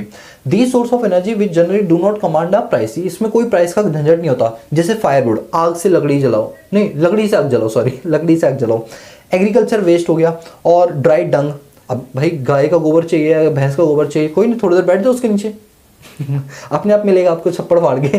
तो आपको समझ आया। तो काव डंग वगैरह ये बिल्कुल फ्री ऑफ फंड है। ऐसा तो नहीं कि आप कहीं जाते हो और एकदम गाय को बोलते हो, गाय गाय गाय मुझे तुम्हारा गोबर चाहिए, कितने पैसे लोगे, पेटीएम कर दूं, कैसे बोलते हो, क्या नहीं बोलते यार। गाय के सामने थोड़ी देर बैठो, हाथ लेके अपने आप पूरा भर भर के देगा झोला आपको ठीक है। तो ये बिल्कुल फ्री ऑफ कॉस्ट होती है। अब बात करते हैं, more than 60% of Indian house hold depend on the traditional source of energy. और ये बात सच है कि आजकल गाँव के अंदर, इवन शहरों में भी, मैं ये नहीं कहूँगा सिर्फ गाँव में, शहरों में भी ना आग तापने के लिए कोई रूम हीटर नहीं खरीदता ज़्यादा। क्या करते हैं, लकड़ी जलाई, जो उसका मजा है वो अलग ही मजा है। तो इसीलिए कहा गया है कि more than 60% of Indian house hold depend on the traditional source of energy for meeting there regular cooking and heating need. गर्म करने के लिए और कुकिंग के लिए आज भी हम जो है 60% से ज़्यादा जो इंडियंस है वो इसका यूज़ कर रहे हैं, ठीक है। किसका, नॉन कॉमर्शियल एनर्जी का। पैसा देना हमें यार फितरत में ही नहीं यार, फ्री फंड का चाहिए अपना। और देखो मजा भी आता है। देखो रूम हीटर में जो गर्मी मिलेगी ना, और जो आग तापने में गर्मी मिलेगी, दोनों में बड़ा फर्क होगा। आग तापने वाली गर्मी बड़ी नेचुरल सी लगती है, और रूम हीटर थोड़ा मतलब बनावटी सा लगता है। चलो जो भी हो, अभी आपने क्या सीखा हमारी क्लास में कि भाई एनर्जी क्या होती है, एनर्जी के लिए कौन सा एक्ट है, एनर्जी के दो type, conventional, non conventional. Conventional वो जो पुराने तरीकों से चलती आ रही है, नॉन कन्वेंशनल जो नए आधुनिक तरीके हैं। पुराने तरीकों को हमने दो पार्ट में डिवाइड किया गया, जो पैसों से खरीदे जा सके, जो बिना पैसों के खरीदे जा सकते हैं। हमारे इंडिया में मोर देन 60% बिना पैसों के काम चलाते हैं, ठीक है। तो आपको एनर्जी का टॉपिक समझ आया। इंफ्रास्ट्रक्चर में एनर्जी से क्वेश्चन बहुत ज्यादा एग्जाम में पूछे जाते हैं, ठीक है। तो अब आप इसको नोट कर लो, फिर हम अगली स्लाइड के अंदर कुछ नया कॉन्सेप्ट लेकर आएंगे, ठीक है। लो साइड और जल्दी से नोट डाउन कर लो इसको। तो चलिए अब हम इंफ्रास्ट्रक्चर के अगले सेगमेंट पर आता है, जो कि है पावर और इलेक्ट्रिसिटी। दोस्तों पावर और इलेक्ट्रिसिटी हमारे लिए इतना ज़्यादा एसेंशियल है कि मैं आपको बता नहीं सकता। जरा एक बार सोच के देखो, मैं अगर आपको बोलूँ कि अगले 2 दिन तक आपके यहाँ पर लाइट नहीं आएगी तो आप क्या करोगे। दोस्तों लाइट नहीं आएगी तो पहले पढ़ाई लिखाई तो सारी चौपट हो गई, इंटरनेट कनेक्शन वो बंद हो गए आपके, और सबसे बड़ी चीज़ बैंक्स बंद हो जाएंगे। जो बैंकिंग चैनल चलते हैं आपके, आपने पढ़ा होगा क्रेडिट क्रिएशन, वो पूरी प्रोसेस रुक जाएगी। बैंक 1 घंटे भी बंद हो जाते हैं ना दोस्तों, करोड़ों का लॉस हो जाता है। तो बैंकों को भी तो लाइट चाहिए ना, इंटरनेट को भी तो लाइट चाहिए ना, सारे काम रुक जाएंगे 2 दिन के लिए। दोस्तों इकोनॉमी के लिए बहुत बड़ा झटका पड़ेगा अगर 2 दिन की लाइट बंद कर दी जाए। गाँव में या शहरों में, गाँव पे थोड़ा सा कम असर पड़ेगा, मैं ये नहीं कहूँगा पड़ेगा नहीं, बिल्कुल पड़ेगा, बट थोड़ा सा कम इसलिए पड़ेगा बिकॉज वहाँ पर बहुत बड़ी बड़ी इंडस्ट्रियल यूनिट्स नहीं है, बैंकिंग चैनल्स उतने नहीं है। बट शहरों पे उसका इंपैक्ट बहुत ज़्यादा पड़ेगा। बट हम गांव शहर की नहीं, हम तो पूरी ओवरऑल इकोनॉमी की बात कर रहे हैं। तो यस, अगर इलेक्ट्रिसिटी में कोई दिक्कत आती है तो ओवरऑल इकोनॉमी पूरी ठप्प पड़ जाएगी। बैंकिंग, इंश्योरेंस, इंटरनेट, स्टडी, सारी चीज़ें रुक जाएंगी। इसलिए इलेक्ट्रिसिटी या कह लो पावर हमारे लिए हो जाती है बहुत ज़्यादा इंपॉर्टेंट। दोस्तों आपने एक चीज़ देखी होगी, आजकल एक कैंपेन चला हुआ है जिसमें एडवर्टाइजिंग के थ्रू ये बताते हैं कि आप अपने अगर बिजली का बिल बचाना चाहते हो तो आपको ये उपाय करने चाहिए, इनसे आपका बिजली का बिल कम आएगा। जनरली क्या होता है, देखो मैं आपको बताता हूँ, क्लास को छोड़ के आजकल मैं कुछ अलग भी काम करने लगा हूँ। क्या कि जैसे आप अपने पावर सॉकेट में वो लगा लेते हैं चार्जर, इसके बाद आप अपना फ़ोन निकाल लेते हैं तो आपको लग रहा है वो इलेक्ट्रिसिटी नहीं खींची। दोस्तों इलेक्ट्रिसिटी का फ्लो तो तब भी होता ही रहेगा और ऐसे में आपके 1-2 यूनिट एक्स्ट्रा बन जाता है। ऐसे घर में इतने सारे कॉम्पोनेंट हैं जिनको आप ऐसे ही छोड़ देते हो ये सोचकर कि कौन सा इलेक्ट्रिसिटी बिल जा रहा है, वो 1-1, 2-2 यूनिट बन के एक मोटा बिल बना देते हैं। तो कहा जाता है कि ऐसे में जब आप क्यों एक्स्ट्रा पे कर रहे हो जब आप उसका यूज़ नहीं कर रहे हो, तो बेहतर होगा कि आप उसका सही इस्तेमाल करो, बिकॉज हमारे पास हर चीज़ बड़ी लिमिटेड है। ऐसा ना हो कि आज आपका मिसयूज फ्यूचर जनरेशन यूज ही ना कर पाए। आप बात समझ रहे हो ना। तो हमें अपने रिसोर्सेज को हमेशा बचा के रखना चाहिए। तो यही चीज़ है। अब जानते हो ये चीज़ हमें क्यों पढ़ाई जा रही है कि रीज़न क्या है। भैया हम इकोनॉमिक्स पढ़ने वाले बंदे हैं, हमें इकोनॉमिक्स से ये चीज़ें क्यों पढ़ाई जा रही है, क्योंकि देखो बीइंग अ इकोनॉमिक्स स्टूडेंट आपको पता होना चाहिए कि हमारे देश में क्या हालात चल रहे हैं रिसोर्सेज को लेकर।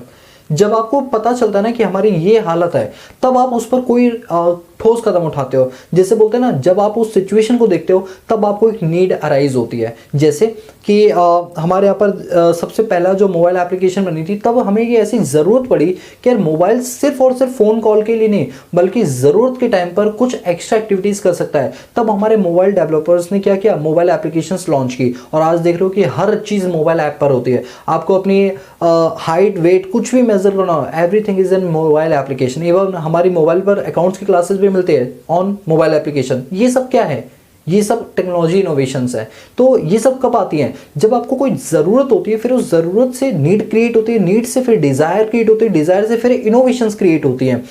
ठीक उसी तरह से ये सारी चीज़ हमें इसीलिए पढ़ाई जाती है ताकि आप भी वो इनोवेटिव स्किल लेकर आओ, आपके अंदर भी इनोवेशंस जाग उठे। दैट्स वाई ये चैप्टर्स आपको पढ़ाए जा रहे हैं। ठीक है, ये मत सोचो ये चैप्टर ये सोचो कि कल को आप जब इकोनॉमिक्स पढ़ के आगे निकलोगे तो आप अपने देश के लिए क्या इन्वेंशंस करोगे। आपको एटलीस्ट ये तो पता होना चाहिए इलेक्ट्रिसिटी या सोलर पावर इन सब का यूज़ हमारा इंडिया कितना कर रहा है। दोस्तों सोचो, अगर हम अपनी छतों के ऊपर, जैसे हमारे यहाँ पानी की कमी चल रही है, ठीक है, इतनी ज़्यादा, दिल्ली में तो बहुत पानी की कमी चल रही है, मुंबई में उससे ज़्यादा चल रही है।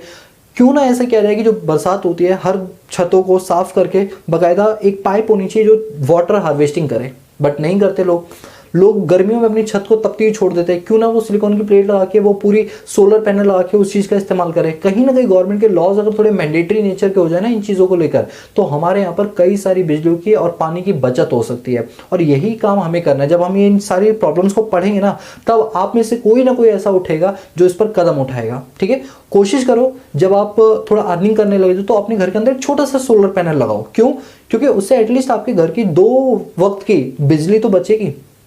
समझ रहे हो बेटा, पूरे घर का जो होता है ना, 2 फैन चल जाते हैं और 2 ट्यूबलाइट जल जाती है, तो एक सोलर पैनल लगाने में कितना खर्चा आता है, 15 से 16 हज़ार रुपए का आता है। तो जब आप थोड़ा सा अर्न करना तो अपने घर में एक छोटा सा स्टेप अपना ये जरूर उठाना। तो ये 15-16 हज़ार रुपए अभी आपकी वन टाइम इन्वेस्टमेंट है, बट जब आपका बिजली का बिल बचेगा ना, तो वो आपका कम से कम 80-90 हज़ार रुपए का बचना स्टार्ट हो जाएगा एक लंबे समय के अंदर। ठीक है, आओ चलो पढ़ते हैं इलेक्ट्रिसिटी में क्या है, the growth rate of demand for power is generally higher than the GDP growth rate. हमारे यहाँ पर क्या है कि जो इलेक्ट्रिसिटी की जो डिमांड है ना, वो जीडीपी ग्रोथ रेट से भी ज़्यादा है। मतलब हम ये कहते हैं हमारी जीडीपी ग्रोथ रेट 1-2% एक्स्ट्रा हो जाए, लेकिन इलेक्ट्रिसिटी 10-20% एक्स्ट्रा हो जाए। मतलब इलेक्ट्रिसिटी की जितनी ज़्यादा डिमांड है वो ग्रोथ रेट से भी ज़्यादा है, क्योंकि इलेक्ट्रिसिटी देखो हर गांव कस्बा हर बंदा चाहता है इलेक्ट्रिसिटी। अभी हमारे दिल्ली में भी ना महीने में या 2 महीने में 1 घंटे की लाइट कभी कभी कट जाती है। वो भी इसलिए कि वो जो पावर हाउस है वो थोड़ा गर्म हो जाता है कभी कभी, जब लगातार चलती रहती है ना, तो थोड़ी देर के लिए लाइट कट कर दी जाती है। ऐसा जनरली नहीं होता, बट 2-3 महीने में कभी 1 घंटे की लाइट चली जाती है। तो जब वो जाती है हम बड़े दिक्कत में आ जाते हैं। सोचो जिन जगहों पर लाइट ही नहीं आ रही और उनको लाइट मिल जाए तो बताओ कितना अच्छा लगेगा उन्हें। तो यही कहा जाता है कि हर बंदा ना लाइट की डिमांड बहुत करता है। ग्रोथ रेट होना हो, लाइट जरूर होनी चाहिए। तो वही लिखा हुआ था, ग्रोथ रेट ऑफ डिमांड, किस चीज की डिमांड, इलेक्ट्रिसिटी की demand of power is generally higher than the GDP growth rate. It is critical component of infrastructure. Infrastructure ये बहुत ही पेचीदा है, क्योंकि आज भी हमारे इंडिया में कई ऐसे गांव हैं, कई ऐसे कस्बे हैं, कई ऐसे डिस्ट्रिक्ट हैं जहां लाइट की प्रॉपर फैसिलिटी नहीं है। लाइट की फैसिलिटी तो है लेकिन प्रॉपर नहीं है। अब आप कहोगे कि सर हाँ ये बात आप सच कह रहे हो। आज आपको ना एक राज की बात बताऊँ मैं, बताओ, आपको भी नहीं पता होगा ये राज क्या। आपने बड़े बड़े वो देखे हैं खंबे होते हैं जिनसे मोटे मोटे एक्सटेंशन वायर जा रहे होते हैं, जिसमें से आवाज़ भी आती है की हमेशा आती रहती है। क्या होता है ना, गाँव में लाइट ना पहुंच पाने का एक सबसे बड़ा रीज़न, मतलब मुझे भी पता चला ना, मैं बड़ा शॉक्ड और मैं कहा यार जेन्युइन रीज़न है ये। तो आप देखना जब भी धान की खेती होती है, जैसे गांव में तो जनरली खेत वगैरह होते हैं ना, गांव तो बहुत कम होते हैं, उसमें खेत ज़्यादा होते हैं। तो क्या होता है ना, उन खेतों के ऊपर से हाई एक्सटेंशन वायर जा रहे होते हैं, तो उनके अंदर से ना जो बिजली जब ट्रांसपोर्ट की जाती है तो उस टाइम उनकी रेंज बहुत ज़्यादा हाई होती है। तो आसपास अगर कोई भी बहुत सूखी चीज़ मिल जाती है ना तो उसमें आग लग जाती है। तो जो धान की खेती होती है तो उसमें, या गेहूं की खेती होती है, तो जब गर्मियों के टाइम पर वो खेती की जाती है तो वो इतना ड्राई हो जाता है कि हल्की सी चिंगारी से भी ना वो खेत जल जाते हैं। जानते हो ये चीज़? तो इसीलिए गाँव के अंदर बिजली काट दी जाती है, काफ़ी लंबे समय तक बिजली नहीं आती है। तो आप लोग सोचते हो यार बिजली आती तो है लेकिन रात को आती है, दिन में नहीं आती है। तो वो इसीलिए नहीं आती, दिन में बिजली काट दी जाती है ताकि वो खेतों में आग ना लग जाए। मतलब देखो हमारा इंफ्रास्ट्रक्चर अच्छा है, देखो इतना सब कुछ सोच रहे हैं, लेकिन क्यों ना कुछ ऐसा निकाला जाए कि खेत भी खराब ना हो और इलेक्ट्रिसिटी की सप्लाई भी प्रॉपर होती रहे। अभी इसमें थोड़े से हम पीछे, बट आने वाले टाइम में हो जाएंगे आगे। आप जैसे लोग जरूर आगे बढ़ोगे इस काम के लिए। क्या क्या सोर्स हैं पावर जनरेशन के? सबसे पहला थर्मल पावर प्लांट। ये क्या करते हैं? When power is generated out of coal, oil और नेचुरल गैसेस। जो जैसे हमारे यहाँ पे जैसे जो लाइट्स आती है ना वो कोल से आती है, कोयले को जला जला के उस एनर्जी को कन्वर्ट करके इलेक्ट्रिसिटी में वो लाइटें हमारे पास ट्रांसमिट की जाती है। तो इस पूरे प्लांट को बोलते हैं थर्मल पावर प्लांट, आपने नाम भी सुना होगा। नंबर 2 होता है हाइड्रो इलेक्ट्रिक पावर। ये क्या होती है कि जैसे बिजली बनाने के ना कई तरीके होते हैं। एक होता है बड़े बड़े झरने जब गिर रहे होते हैं ना, पानी नीचे गिरता है, तो आप जानते हो वो पानी इतना तेज गिरता है नीचे कि जो पत्थर होता है उसको भी चटका देता है। सोचो उस पत्थर के नीचे अगर एक मशीन रख दी जाए और मशीन से पंखा घूमे, वो टर्मिनल घूमे, तो उससे इलेक्ट्रिसिटी जनरेट होती है और उस इलेक्ट्रिसिटी को बैटरी में स्टोर करके हम उसको कहीं भी पावर सप्लाई कर सकते हैं। तो रिवर जो झरने होते हैं बड़े बड़े, उनसे भी बिजलियां बनाई जाती है, जिसको बोलते हैं हाइड्रो इलेक्ट्रिक पावर प्लांट। फिर है न्यूक्लियर और एटॉमिक पावर। ये क्या होता है? ये ना कई सारे केमिकल को रिएक्शन दे दे के ये पावर प्लांट्स बनाए जाते हैं। जैसे आप जानते हो, आपने एयरबैग सुना है? एयरबैग जो कारों में लगा होता है। जनरली क्या होता है, जो ड्राइवर सीट होती है और जो को ड्राइवर सीट होती है, उनमें अच्छी अच्छी कारों में तो अब चारों तरफ आने लगे, वरना ड्राइवर को तो मिलता ही है और को ड्राइवर को भी मिलना शुरू हो गया। तो आपने देखो जैसे ही हल्का सा पुश होता है गाड़ी के सेंसर ये जान लेते हैं भैया एक्सीडेंट हुआ, तुरंत वो एक बैलून फुला देते हैं, जिससे जो ड्राइवर की स्टीयरिंग होती है उस पर जब ड्राइवर का मुंह लगता है तो बेटा सर जब फट गया फिर तो इंसान ही खत्म हो जाएगा। तो सर को बचाना बहुत जरूरी होता है, इसलिए वो स्टीयरिंग से ही वो बैलून निकलता है एयरबैग, और उस पर आपका मुंह लगता है। तो बैलून पर जब मुंह लगेगा तो आपके सर को या आंख को कोई दिक्कत नहीं होगी, है ना। अब ये सोचो वो एयरबैग जब खुलता है तो एकदम से हवा कैसे भर जाती है? कभी सोचा ये चीज़? उसमें केमिकल्स होते हैं। आप कभी YouTube पे ना वीडियोस देखना जिनके जो कार के एक्सीडेंट्स होते हैं, तो तुरंत देखना जैसे ही वो एयरबैग खुलेंगे ना कुछ टाइम बाद उसमें से धुआं निकलने लगेगा। वो धुआं किस चीज़ का होता है? तो एयरबैग के अंदर ना कुछ केमिकल्स होते हैं, वो केमिकल्स को एक लेवल पे रखा जाता है। दो केमिकल जो अपोजिट होते हैं, जिनको मिलाते ही ना वो ब्लास्ट करेंगे, समझ रहे हो? तो दो केमिकल वो आपस में ब्लास्ट करेंगे। अब ज़्यादा मैं साइंस तो उतना जानता नहीं हूँ। तो दो केमिकल होते हैं, वो सेंसर्स क्या करते हैं, उनकी जो पैकेट होते हैं उनको फाड़ देती है, दोनों के पैकेट को। जैसे ही सेंसर किसी से हिट होता है तो तुरंत उसमें जो है वो सेंसर क्या करती है, उस दोनों पुड़िया को फाड़ देती है। जैसे ही वो दोनों केमिकल मिलते हैं अचानक से एक रिएक्शन होता है, एक ब्लास्ट होता है। उस ब्लास्ट से जो गैस निकलती है उससे जो एयर बैग है वो फूल जाता है, और जैसे ही वो फूलता है ड्राइवर उसका मुंह लगता है, वो बच जाता है। और ये इतने फ्रिक्शंस ऑफ सेकंड्स के अंदर होता है कि एक सेकंड से भी कम सेकंड के अंदर वो बैग एकदम से फूल जाता है, इतनी जल्दी केमिकल रिएक्शन होता है। दोस्तों कुछ ऐसे ही केमिकल रिएक्शंस जो है वो किए जाते हैं और उनसे बिजली बनाई जाती है, और इस पूरे तरीके को हम बोलते हैं न्यूक्लियर और एटॉमिक पावर। क्या? न्यूक्लियर और एटॉमिक पावर। तो वही लिखा when power is generated from radioactive elements like uranium, thorium और प्लेटिनियम। ये क्या है? ये केमिकल्स के नाम है जिनको रिएक्शन कर करके हम इलेक्ट्रिसिटी को बनाते हैं, ठीक है। फिर है न्यू एंड रिन्यूएबल एनर्जी। ये सारे हमारे सोर्स हो गए पावर जनरेशन की। किन किन जगहों से हम पावर जनरेशन क्या कर सकते हैं, इस्तेमाल कर सकते हैं, कौन कौन से सोर्सेस होते हैं, ठीक है। अब देखो ये सारी बात पढ़ लेने के बाद बात उठती है ये कि आखिर हमारे यहाँ पर पावर सेक्टर के क्या क्या चैलेंजेस हैं। शहरों में जो चीज़ें हैं वो गांव तक क्यों नहीं पहुंच रही, वो कस्बों तक क्यों नहीं पहुंच रही, वो डिस्ट्रिक्ट तक यानी जिले तक क्यों नहीं पहुंच रही, ये सिर्फ शहरों तक क्यों सीमित रह गई है? उसके पीछे बहुत सारे रीजंस हैं। सबसे पहला रीजन इनएडिक्वेट इलेक्ट्रिसिटी जनरेशन। हमारे देश के 138 करोड़ की आबादी है, 138 करोड़ की आबादी है। 138 करोड़ को जितनी इलेक्ट्रिसिटी की डिमांड है उतनी हम सप्लाई कर ही नहीं पाते, उतना हम इन चीज़ों से इलेक्ट्रिसिटी बना ही नहीं पाते कि हम 138 करोड़ लोगों को सेटिस्फाई करवा सके। तो इस वजह से सेलेक्टिव लोगों को ही इसका फायदा मिलता है, बाकी सबको नहीं मिल पाता। Number 2 under utilization of installed capacity. हमारी जो कैपेसिटी है हम उसका पूर्ण तरीके से यूज नहीं कर पाते। रीजन आउटडेटेड टेक्नोलॉजीज का हम यूज करते हैं। तो जितनी हमारी यूटिलाइजेशन कैपेसिटी हम उससे भी कम यूटिलाइज कर पाते हैं। भगवान ने बुद्धि सबको दी है, लेकिन कोई गलत जगह इस्तेमाल करता है, कोई सही जगह करता है। तो जो गलत जगह करता है दैट इज अंडर यूटिलाइजेशन। ठीक उसी तरह हमारे पास टेक्नोलॉजीज की कमी है जिनके चलते हम उसका अच्छे से यूज नहीं कर पा रहे हैं। Number 3, poor performance of state electricity board. Her state का अपना एक इलेक्ट्रिसिटी बोर्ड होता है। जैसे दिल्ली के अंदर हमारे यहाँ पर 2 बोर्ड है, वैसे दोनों रिलायंस के ही है, मतलब मुकेश अंबानी के। एक है BSES राजधानी पावर लिमिटेड जो हमें लाइट की सप्लाई करती है, और जो यमुना पार इलाके जैसे लक्ष्मीनगर वगैरह हो गया वहाँ पर जो है यमुना पावर लिमिटेड की सप्लाई आती है। दोनों ही मुकेश अंबानी के हैं। अब क्या है कि हमारे दिल्ली के अंदर ये बोर्ड है। इसी तरह आप यूपी में जाओगे तो यूपी के अलग इलेक्ट्रिसिटी बोर्ड मिलेगा। क्या सबकी परफॉर्मेंस सेम होती है? The answer is no. शहरों वालों का परफॉर्मेंस अलग होगा, गांव वालों को परफॉर्मेंस अलग हुआ। हो सकता है गांव वालों को बहुत ही अच्छा परफॉर्मेंस हो सकता है शहर का उतना अच्छा ना हो, है ना, बात समझो। तो हर स्टेट का अलग अलग प्रॉस्पेरिटी है, अलग अलग सोचने के तरीके, जिनके चलते फ्रिक्शंस आने शुरू हो जाता है। हरियाणा की बात करोगे 24 आवर्स की सप्लाई नहीं है। हरियाणा में गुड़गांव की बात करोगे वहां पर 24 आवर की सप्लाई है। ऐसा क्यों? बस इसलिए कि वहां फैक्ट्रियां, उनसे खूब रेवेन्यू मिलता है, इसलिए उन्हें पावर सप्लाई अच्छी दे रहे हो। और जो गांव में रह रहे हो उनका क्या? आप मेरी बात समझ रहे हो? तो ये सारी वेरिएशंस होते हैं स्टेट इलेक्ट्रिसिटी बोर्ड के, जिसके चलते डिस्क्रिमिनेशन होता है और कुछ को सप्लाई मिलती है, कुछ को नहीं मिलती। Shortage of inputs. इनपुट्स का मतलब है जो इलेक्ट्रिसिटी बोर्ड को जिन जिन इंस्ट्रूमेंट्स की, जिन जिन टूल्स को, जिन जिन टेक्नोलॉजीज की उन्हें जरूरत होती है वो उन्हें मुहैया नहीं कराई जाती है। Limited role of private and foreign enterprise. इस पे से मुझे एक बहुत अच्छा एग्जाम्पल याद आ रहा है, आप लोग मुझे कॉमेंट करके बताओगे। हमारे पहले मैं बता देता हूँ, हमारे यहाँ जो एयरपोर्ट्स है ना, ठीक है, जैसे मैं बात करता हूँ सबसे बड़े एयरपोर्ट में जैसे हमारा इंदिरा गांधी एयरपोर्ट आता है जो दिल्ली के अंदर है, ठीक है। इसके बाद कहाँ का था वो, कानपुर में कौन सी जगह है वो, एक और है जहाँ का चौधरी चरण सिंह है करके एयरपोर्ट, वो भी बहुत अच्छा एयरपोर्ट है ये, लेकिन उतना भी बढ़िया नहीं, बट हाँ है अच्छा वो भी। तो ये जो एयरपोर्ट्स हैं इनको बनाने का काम जो है ना, गवर्नमेंट ने प्राइवेट सेक्टर के कुछ इंफ्रास्ट्रक्चर कंपनियों को दे रखा है कि तुम इंफ्रास्ट्रक्चर जो एयरपोर्ट का है वो तुम संभालोगे, तुम्हें हम ये ठेका दे रहे हैं। वो कौन सी कंपनी है, पॉपुलर कंपनी जिसको गवर्नमेंट ठेका देती है, ठीक है, उस कंपनी का नाम बताओ, गूगल सर्च करो, कुछ करो और उस कंपनी का नाम मुझे कमेंट सेक्शन में बताओगे, देखते हैं कौन सही उसका आंसर देगा, ठीक है। तो वही कहा गया है कि प्राइवेट सेक्टर को ना घुसा तो दिया इन चीज़ों में, लेकिन उनको पूरी तरीके से नहीं, मतलब पावर नहीं दी। देखो मैंने एक बहुत बढ़िया एग्जाम्पल देता हूँ। अब क्योंकि देखो मैं दिल्ली में रहता हूँ तो मैं दिल्ली के एग्जांपल ज़्यादा लेता हूँ, इसलिए आप ज़्यादा वो मत करना है कि आप दिल्ली की तारीफ करते हो, ऐसा कुछ भी नहीं है, बस एग्जांपल मेरे दिल्ली के होते हैं, बस बात ये है और कुछ भी रीज़न नहीं, ठीक है। दिल्ली में हमारी DMRC है, दिल्ली मेट्रो रेल कॉर्पोरेशन। तो ये जो रेल कॉर्पोरेशन है ना, जब हम इसमें जाते हैं मेट्रो वगैरह में, वहाँ बिल्कुल नीट एंड क्लीन मिलता है सामान।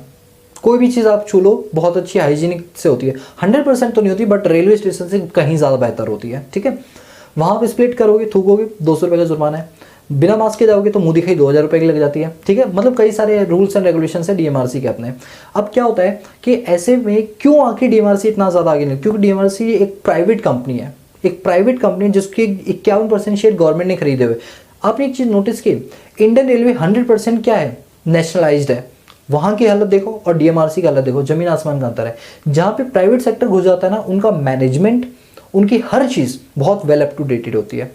गवर्नमेंट भी जान चुके हैं प्राइवेट सेक्टर के हाथों में दे दो ढंग से काम होगा। जैसे बड़े बड़े एयरपोर्ट्स का ठेका किसको दे दिया, प्राइवेट सेक्टर, इसीलिए देना क्योंकि प्राइवेट सेक्टर अच्छा मैनेजमेंट कर लेता है, उसका इंफ्रास्ट्रक्चर हर तरीका बहुत अच्छा होता है, ठीक है, इस वजह से दिया। क्या अगर ये पूरी तरीके से नहीं दे दिया जाए तो क्या बात नहीं बनेगी? बिल्कुल बनेगी। गवर्नमेंट को ये काम आज से 20 साल पहले कर देना चाहिए था कि रेलवेज को प्राइवेटाइज कर देना चाहिए था, जो गवर्नमेंट ने अब जाके 2020 के अंदर ये काम किया। क्यों किया, उसके पीछे भी रीज़न है। किया क्या, करवाया गया इनसे, क्योंकि गवर्नमेंट से पैसा बचा नहीं। ये जो फंड वगैरह आए थे ना ये उसके कोरोना वायरस के, इसमें पूरी गवर्नमेंट कंगाल हो गई। तो गवर्नमेंट सोचा अब क्या करें, तो अब हम तो कंस्ट्रक्शन करवा नहीं पाएंगे, तो गवर्नमेंट का ठीक है भाई रेलवेज को हम प्राइवेटाइज करें, अब प्राइवेट लोगों के हाथों में चला गया। क्योंकि जब खुद के पास पैसा नहीं बचा तो क्या, ये काम तुम 20 साल पहले कर देते ना, तो आज जो रेलवे की हालत है वो कहीं ज़्यादा सुधर जाती। रेलवे में ना बुलेट ट्रेन 20 साल पहले दौड़ने लग जाती, लेकिन गवर्नमेंट को बात समझ नहीं आती। चीज़ इंसान तब बेचता है ना जब खुद के पास कैपेसिटी ना हो। गवर्नमेंट ने भी यही किया, गवर्नमेंट ने अपनी आखिरी दम तक उसको चलाने की कोशिश की। फायदा क्या निकला, बाद में बेचना ही पड़ गया। तो पहले ही कर दे, कम से कम इंफ्रास्ट्रक्चर हर चीज़ तो अच्छी होती। अब मैं जानता हूँ कुछ बच्चे अभी यहाँ पर कमेंट करके बोलेंगे कि प्राइवेटाइजेशन कर देते तो क्या होता कि उसके प्राइसेस बढ़ जाते। नहीं दोस्तों, प्राइवेटाइजेशन इंफ्रास्ट्रक्चर का करो, मैनेजमेंट का नहीं। मैनेजमेंट गवर्नमेंट अपने हाथों में रखे, प्राइस पॉलिसी अपने हाथों में रखे, वहाँ का इंफ्रास्ट्रक्चर जो होता है, जो कूड़ा करकट जो होता है ना, सुबह लोटा लेकर निकल जाते हैं, ये सारी चीज़ें रुकनी चाहिए, ठीक है। ज़्यादा बोल दिया। Limited role of private and foreign enterprise. Private और फॉरेन सेक्टर्स का थोड़ा सा रोल कम है, अगर इनके रोल को बढ़ाया जाए तो कहीं ना कहीं चीज़ें सुधर जाएंगी। लैक ऑफ पब्लिक कॉपरेशन, और पब्लिक का तो भैया कोई कॉपरेशन ही नहीं है। देखो इंडियन रेलवे का एग्जांपल देते हैं। इंडियन रेलवे में क्या किया, वॉशरूमों में वो लोटा और जंजीर बांधी गई, ठीक है, ताकि भैया इंसान थोड़ा सही तरीके से अपना, ठीक है, मसमौला होकर निकले। लोगों ने जंजीर तोड़ के लोटा घर ले गए। अब बताओ क्या किया जाए। मग होता है वो उठा ले गए, वॉश बेसिन में अच्छी अच्छी टोंटियाँ लगी हुई थी वो उठा के ले गए। अब गवर्नमेंट तो आपके लिए बहुत कुछ करना चाहती है, लेकिन आप क्या कर रहे हो। अरे मैं दिल्ली की बताता हूँ। दिल्ली के अंदर क्या है ना, जितने फ्लाईओवर्स हैं उनके जो पिलर्स होते हैं ना, उनमें प्लांट्स लगाए जाते हैं ताकि थोड़ी ग्रीनरी नजर आए, अच्छा लगे। प्लांट के छोटे छोटे पॉट्स होते हैं वो लगाए जाते हैं पूरे पिलर के गोल गोल गोल करके, बहुत बढ़िया एकदम सुंदर ललन टॉप लगता है। लोगों ने क्या किया, लोगों ने देखा कि भाई एक एक प्लांट है, एक बंदा बाइक से उतरा, वो 2 उठा ले गया, अपने बैग में रख लिया ताकि घर में गमले में गाड़ सके। अब बताओ भैया गवर्नमेंट इतना खर्चा कर रही है और तुम उसको निकाले। अरे भाई हमारे दिल्ली की तो बात ही मत पूछो। रोड होती है, रोड के बीच में डिवाइडर होता है, डिवाइडर के ऊपर ग्रिलिंग लगी होती है ताकि रोड कोई क्रॉस ना करे, ग्रिल लगा दी जाती है। हमारे लोग बड़े टैलेंटेड है, इंजीनियर लोग भरे पड़े हैं, वो ग्रिल काट देते हैं, बीच में से इतनी काट लेते हैं कि आराम से एक इंसान निकल जाए आराम से, और वही कटी हुई ग्रिल कबाड़ी वाले को बेचकर अपने दारू का पैसा निकाल लेते हैं। और फिर पता चलता है 1 साल बाद पूरी ग्रिल गायब हो जाती है, पता भी नहीं चलता ग्रिल लगी हुई थी या नहीं लगी थी। टैलेंटेड लोग, ये क्या है, लोग कॉपरेट ही नहीं कर रहे। गवर्नमेंट तो बहुत कुछ करना चाहती है लेकिन पब्लिक ही ऐसी है। कुछ नहीं तो भैया जाएंगे हौज खास के किले में, वो दिल बना के लिखाएंगे वी लव्स यू। ये क्या है, कॉपरेशन करो भैया, हमारी पुरानी चीज़ें क्यों खराब कर रहे हो। लोग ही नहीं कॉपरेट कर रहे तो कहाँ से काम चलेगा। तो ये सारे कुछ फैक्टर्स हैं जिनकी वजह से हमारा पावर सेक्टर जो है वो बहुत पीछे हो गया। बात करते हैं इसको कैसे इंप्रूव किया जा सकता है। सबसे पहला improvement in plant load factor, PLF factor होता है। जैसे क्या होता है, आपने देखा हो ट्रांसफार्मर फूक जाता है। क्यों फूकता है, क्योंकि अचानक से उसके ऊपर जो लोड होता है वो ज़्यादा होता है। तो तुम क्यों नहीं उसकी कैपेसिटी बढ़ाते हो यार। 20,000 किलोवाट का उसको 50,000 किलोवाट का करो ना, ताकि कल को अगर एकदम से 20 से 30,000 किलोवाट हो जाए तो वो उसे झेल पाए। तो प्लांट लोड फैक्टर को बढ़ाना चाहिए जिससे इलेक्ट्रिसिटी लोड जो है, ट्रांसमिशन जो है वो आसान हो पाए और हर घर को इलेक्ट्रिसिटी मिल पाए। Number 2, control of transmission and distribution of losses. क्या होता है, आपने देखा हो लोग कटिया डाल लेते हैं। कटिया मतलब होता है कि न्यूट्रल और वो सब करके अपने घर में फ्री की लाइट खाते हैं। ये सिस्टम को रोकना चाहिए। जो डिस्ट्रीब्यूशन के टाइम जो चोरियां हो रही है ना, जिसकी वजह से गवर्नमेंट को लॉस हो रहा है, ये सब रुकना चाहिए। देखो हमारे दिल्ली में अब ऐसा नहीं हो पाता, पहले बहुत होता था, दबा के होता था, हम लोगों ने भी किया था ये मैं बता रहा हूँ बिल्कुल बचपन की बात है, स्टार्टिंग में, ठीक है, क्योंकि तब ऐसा मतलब कहा जाता था यही जीवन है, करो ऐसे, ठीक है। लेकिन बाद में फिर गवर्नमेंट को समझ आया कि भैया ये लोग तो हमें कंगाल कर देंगे। उन्होंने ब्लैक वायरिंग, कोटेड वायरिंग कर दी, जिसके बाद आप कोई भी काम ही नहीं कर सकते। आपको बकायदा मीटर अपने खुद के बिल से ही काम करना पड़ेगा। लेकिन आज भी ये चीज़ हर जगह नहीं है, जिससे जो डिस्ट्रीब्यूशन का लॉस हो रहा है, गवर्नमेंट को लॉस करना पड़ रहा है, गवर्नमेंट लॉस में आती है, वो यूनिट रेट बढ़ा देती है, अल्टीमेटली पब्लिक के ऊपर उसका बर्डन आता है। ये बहुत, अगर इसको सुधार लिया है ना चोरी को, तो बहुत काम आसान हो जाए। Number 3, increase in production capacity. इस तरह के प्लांट लोड फैक्टर्स लगाए जाने चाहिए जिनसे उनके प्रोडक्शन कैपेसिटी इन्हांस हो पाए। Promote role of private sector, जैसे हमने यहाँ बोला था कि लिमिटेड रोल है, अगर इसको प्रमोट कर दिया जाए तो कहीं ना कहीं हमारी जो इंफ्रास्ट्रक्चर है वो बूस्टअप करेगा ही करेगा। Encourage use of renewable resources, जैसे आप कुछ ऐसे रिसोर्स यूज करो जो अनलिमिटेड पाए जाते हो। जैसे धूप है, धूप तो अनलिमिटेड है ना भाई, मिलेगी आपको, तो आप सोलर प्लांट लगाओ जिससे कि आपकी बिजली बचे और आप बिजली का भी यूज कर पाओ, ठीक है। तो रिन्यूएबल सोर्स का यूज करो। Deployment of hydro potential plants वगैरह लगा के उसको बढ़ाओ। टेक्नोलॉजिकल इनोवेशन, टेक्नोलॉजी में इनोवेशन करके आप अपनी इलेक्ट्रिसिटी रेंज को बढ़ाओ। तो ये हमारे पास कुछ इंप्रूवमेंट थी पावर सेक्टर में, जो अगर हम करें तो इससे कहीं ना कहीं हमारा पावर सेक्टर इंप्रूव होगा। अब आप नोट करो, आते हैं अगली स्लाइड के ऊपर, ठीक है। इसके बाद आराम से नोट कर लो ये लो। तो चलिए बात करते हैं कि जो हेल्थ है वो हमारे इंफ्रास्ट्रक्चर के लिए क्यों इतना ज़्यादा ज़रूरी है। दोस्तों कहते हैं ना हेल्थ इज़ वेल्थ, वो बिल्कुल सही बोलते हैं। बिकॉज अगर आपकी हेल्थ नहीं होगी तो आप कैसे एक्सपेक्ट कर रहे हो कि आप इकॉनमी को एक अच्छे लेवल पे पहुंचा पाओगे। एक अच्छे लेवल पे पहुंचाने के लिए आपका अपना ठीक होना बहुत ज़रूरी है, तभी आप कोई काम कर पाओगे। अभी आपने जैसे कि देखा कि कोरोना वायरस के टाइम पर हमारे इंडिया की हेल्थ स्ट्रक्चर सामने नजर आई, उसका रिपोर्ट कार्ड सामने नजर आया कि हमारे यहाँ 138 करोड़ की पॉपुलेशन में सिर्फ और सिर्फ 2 लाख बेड थे। कितने बेड थे? 2 लाख बेड थे। स्टार्टिंग में कहा जा रहा था 1 लाख बेड है, फिर थोड़े से और इंसोलेशन हाउसेस बनाए गए, तब जाके 1 लाख और बने, यानी कुल मिला के सिर्फ 2 लाख हमारे पास बेड्स अवेलेबल थे आउट ऑफ 138 करोड़ पॉपुलेशन। आप अंदाज़ा लगाइए कि कल को अगर 138 करोड़ लोगों को कोरोना वायरस हो जाता तो कहाँ जाते? इसके बाद गवर्नमेंट को बाद में क्या करना पड़ा? होम क्वारंटाइन करना पड़ा। ये विश्वास दिलाना पड़ा कि आपको ऐसा कुछ भी नहीं, आप घर में ही ठीक हो जाओगे। ये चीज़ पहले क्यों नहीं हो रही थी? क्योंकि पहले में लग रहा था हमारे पास बेड ज़्यादा है, तो वहीं से आपको रिफ्लेक्ट हो जाना चाहिए कि 138 करोड़ में 1 लाख बेड स्पेशल बनाए थे कोरोना वायरस के लिए, वरना उससे पहले तो 1 लाख भी नहीं थे, फिर 2 लाख हुए। बट अब आप समझ जाओ कि हमारा यहाँ पर हेल्थ केयर फैसिलिटी कितनी ज़्यादा उम्दा क्वालिटी की, इससे आपको अंदाज़ा लग ही गया होगा। सोचो कल को अगर कोई ऐसी बीमारी फिर से फैल जाती है तो क्या होगा? हमारे पास बेड्स ही नहीं है, उससे ज़्यादा हमारे पास डॉक्टर्स नहीं। पहले कहा जाता था डॉक्टर्स इतने सारे डिग्रियां लेकर निकल रहे हैं, तो कहाँ चले गए वो डॉक्टर कोरोना वायरस के टाइम पे? सब अपने घर बैठ के जाके। तो ऐसी हेल्थ केयर फैसिलिटी का हम लोग क्या करेंगे? दोस्तों आज इस पूरी बात का हम करने वाले डीएनए इस स्लाइड के अंदर। इससे हमें ये समझ आएगा कि हेल्थ हमारे इंफ्रास्ट्रक्चर के लिए क्यों बहुत ज़्यादा ज़रूरी है। मैं हर एक पॉइंट के लिए एक एग्जाम्पल कोट करूंगा, जिससे आपकी अंडरस्टैंडिंग को आप विजुअलाइज कर पाओ, क्योंकि पढ़ाई करने में मजा तब आता है जब आप उसका पूरा विजुअलाइज करो और रियलिटी जानो कि उसके पीछे क्या है। अभी क्या था ना कि आज मैं कमेंट सेक्शन देख रहा था, तो उसमें मुझे लड़के का नाम याद नहीं आ रहा, वो कमेंट करके बोलता है सर आप आप न्यूज़ पढ़ रहे हो या पढ़ा रहे हो? तो मैं उसको बताना चाहूँगा, अगर वीडियो देख रहे हैं तो दोस्तों मैं न्यूज़ चैनल खोल के नहीं बैठा हूँ। अगर मैं पढ़ाने बैठ जाऊँगा तो बुक में और मुझ में कोई फर्क नहीं रह जाएगा। आप मेरी बात को समझना। मैं अगर कोई चीज़ आपको फैक्ट्स बता रहा हूँ तो वो क्यों बता रहा हूँ, उसके पीछे 2 बड़े रीज़न है। सबसे पहला रीज़न ये होता है कि जब हम प्रैक्टिकल एक्सपोजर लेकर पढ़ते तो वो पढ़ाई नहीं, वो पढ़ाई फन हो जाती है। नंबर 2 कि आजकल आपके बोर्ड्स के एग्जाम के अंदर करंट अफेयर्स भी आ रहे हैं, तो आपको यही नहीं पता होगा कि रिसेंटली हमारे साथ इन चैप्टर को लेकर क्या चल रहा है, तो आप कैसे एग्जाम डील कर पाओगे। तो राहुल, हाँ राहुल नाम है, तो राहुल मैं आपको बता दूं ऐसा कुछ भी नहीं है, मैं कोई न्यूज़ चैनल खोल के नहीं बैठा हूं, ठीक है। और इस टाइप के कमेंट करने का मतलब जानते क्या होता है? मुझे डिस्करेज करना। बहुत ज़्यादा डिस्करेज होता हूँ कि जब मेरी फैमिली का मेंबर मुझे इस तरह से उंगली उठा के बोलता है, बहुत ज़्यादा खराब लगता है। बाकी चलो कोई नहीं, 100 में से 1 आधे तो लोग होते हैं उसमें हेटर्स टाइप के, जो इस टाइप के कमेंट करते हैं, उससे मुझे कोई फर्क नहीं पड़ता। मैं जैसे कराता हूँ वैसे ही कराते रहूँगा, ठीक है। तो चलिए बात करते हैं अपने पास हेल्थ की। तो है health means a sound physical and mental state of individual, good health implies. अच्छा देखो, सबसे पहली बात है हेल्थ जो है वो एक बहुत ही इंपॉर्टेंट रोल प्ले करती है हमारे इकोनॉमिक सिस्टम के अंदर। और गुड हेल्थ का मतलब क्या होता है कि increase in overall efficiency to handle different task. आपके पास कई सारे टास्क हैं, उसको कैसे आप डील करोगे, कैसे हैंडल करोगे, तब पॉसिबल हो पाएगा जब आपकी खुद की मेंटल एबिलिटी यानी हेल्थ अच्छी होगी। सोचो मेरी हेल्थ ही अच्छी ना हो तो क्या मैं डिसीजन मेकिंग कर पाऊंगा? The answer is no. Number 2 increase in productivity of labour. अब लेबर ही स्वस्थ सा होगा तो वो काम क्या करेगा? तो हेल्थ का अच्छा होना बहुत जरूरी है। अगर आप अपनी एफिशिएंसी को बढ़ाना चाहते हो, लेबर एफिशिएंसी बढ़ाना चाहते हो कि 1 घंटे में वो ज़्यादा से ज़्यादा प्रोडक्ट बना के दे। Number 3 increase in mental ability, सोचने की जो एनालिटिकल पावर है वो आपको बढ़ाएगी, ठीक है। तो ये सारे कुछ फायदे होते हैं अगर हमारी हेल्थ केयर फैसिलिटी अच्छी होती है। और देखो एक इंसान के हेल्दी रहने से काम नहीं चलता। जब इकोनॉमी के सभी लोग हेल्दी होंगे ना तो कहीं ना कहीं वो इकोनॉमी के लिए एक बेटर सर्विसेज प्रोवाइड करके देंगे। अब एक बात बताओ, मुझे ना गवर्नमेंट का एक फंडा बिल्कुल नहीं समझ आता। वो क्या कि एक तरफ वो दारू बेचते हैं और दूसरी तरफ हॉस्पिटल खोल के उसी दारू का इलाज करते हैं और कहते हैं हमारे पास इलाज नहीं है। एक तरफ वो शिखर गुटखा पान मसाला बेचता है और दूसरी तरफ कहते हैं कैंसर का कोई इलाज नहीं है। तो सिर्फ गवर्नमेंट अपनी जेब भरने के लिए क्या करती है? लोगों के घर उजाड़ती है और फिर उन्हीं घरों से हॉस्पिटल बनाती है। तो क्या फायदा यार ऐसी चीज का? तो आप ऐसा मत करो ना। मुझे नहीं जरूरत है, मुझे क्या आप लोगों की भी जरूरत नहीं कि हमारे यहाँ हॉस्पिटल खूब सारे हो। मुझे बस ये चाहिए कि जो चीज बिक रही हो वो जेन्युइन चीज हो, जिससे हमें हॉस्पिटल जाने की जरूरत ही ना पड़े। अभी गुटखा पान मसाला होता है, उस पर लिखा होता है, साफ साफ लिखा हुआ है इसे खाने से कैंसर होता है। अभी गवर्नमेंट तुम्हें जब पता चल रहा है उससे कैंसर होता है तो तुम बेच क्यों रहे हो? क्यों तुमने उसे लाइसेंस दिया कि वो बेचे? दूसरी चीज, ये दारू से आप जानते हो घरों में कलेश होता है, घरों में बच्चे इससे खराब होते हैं।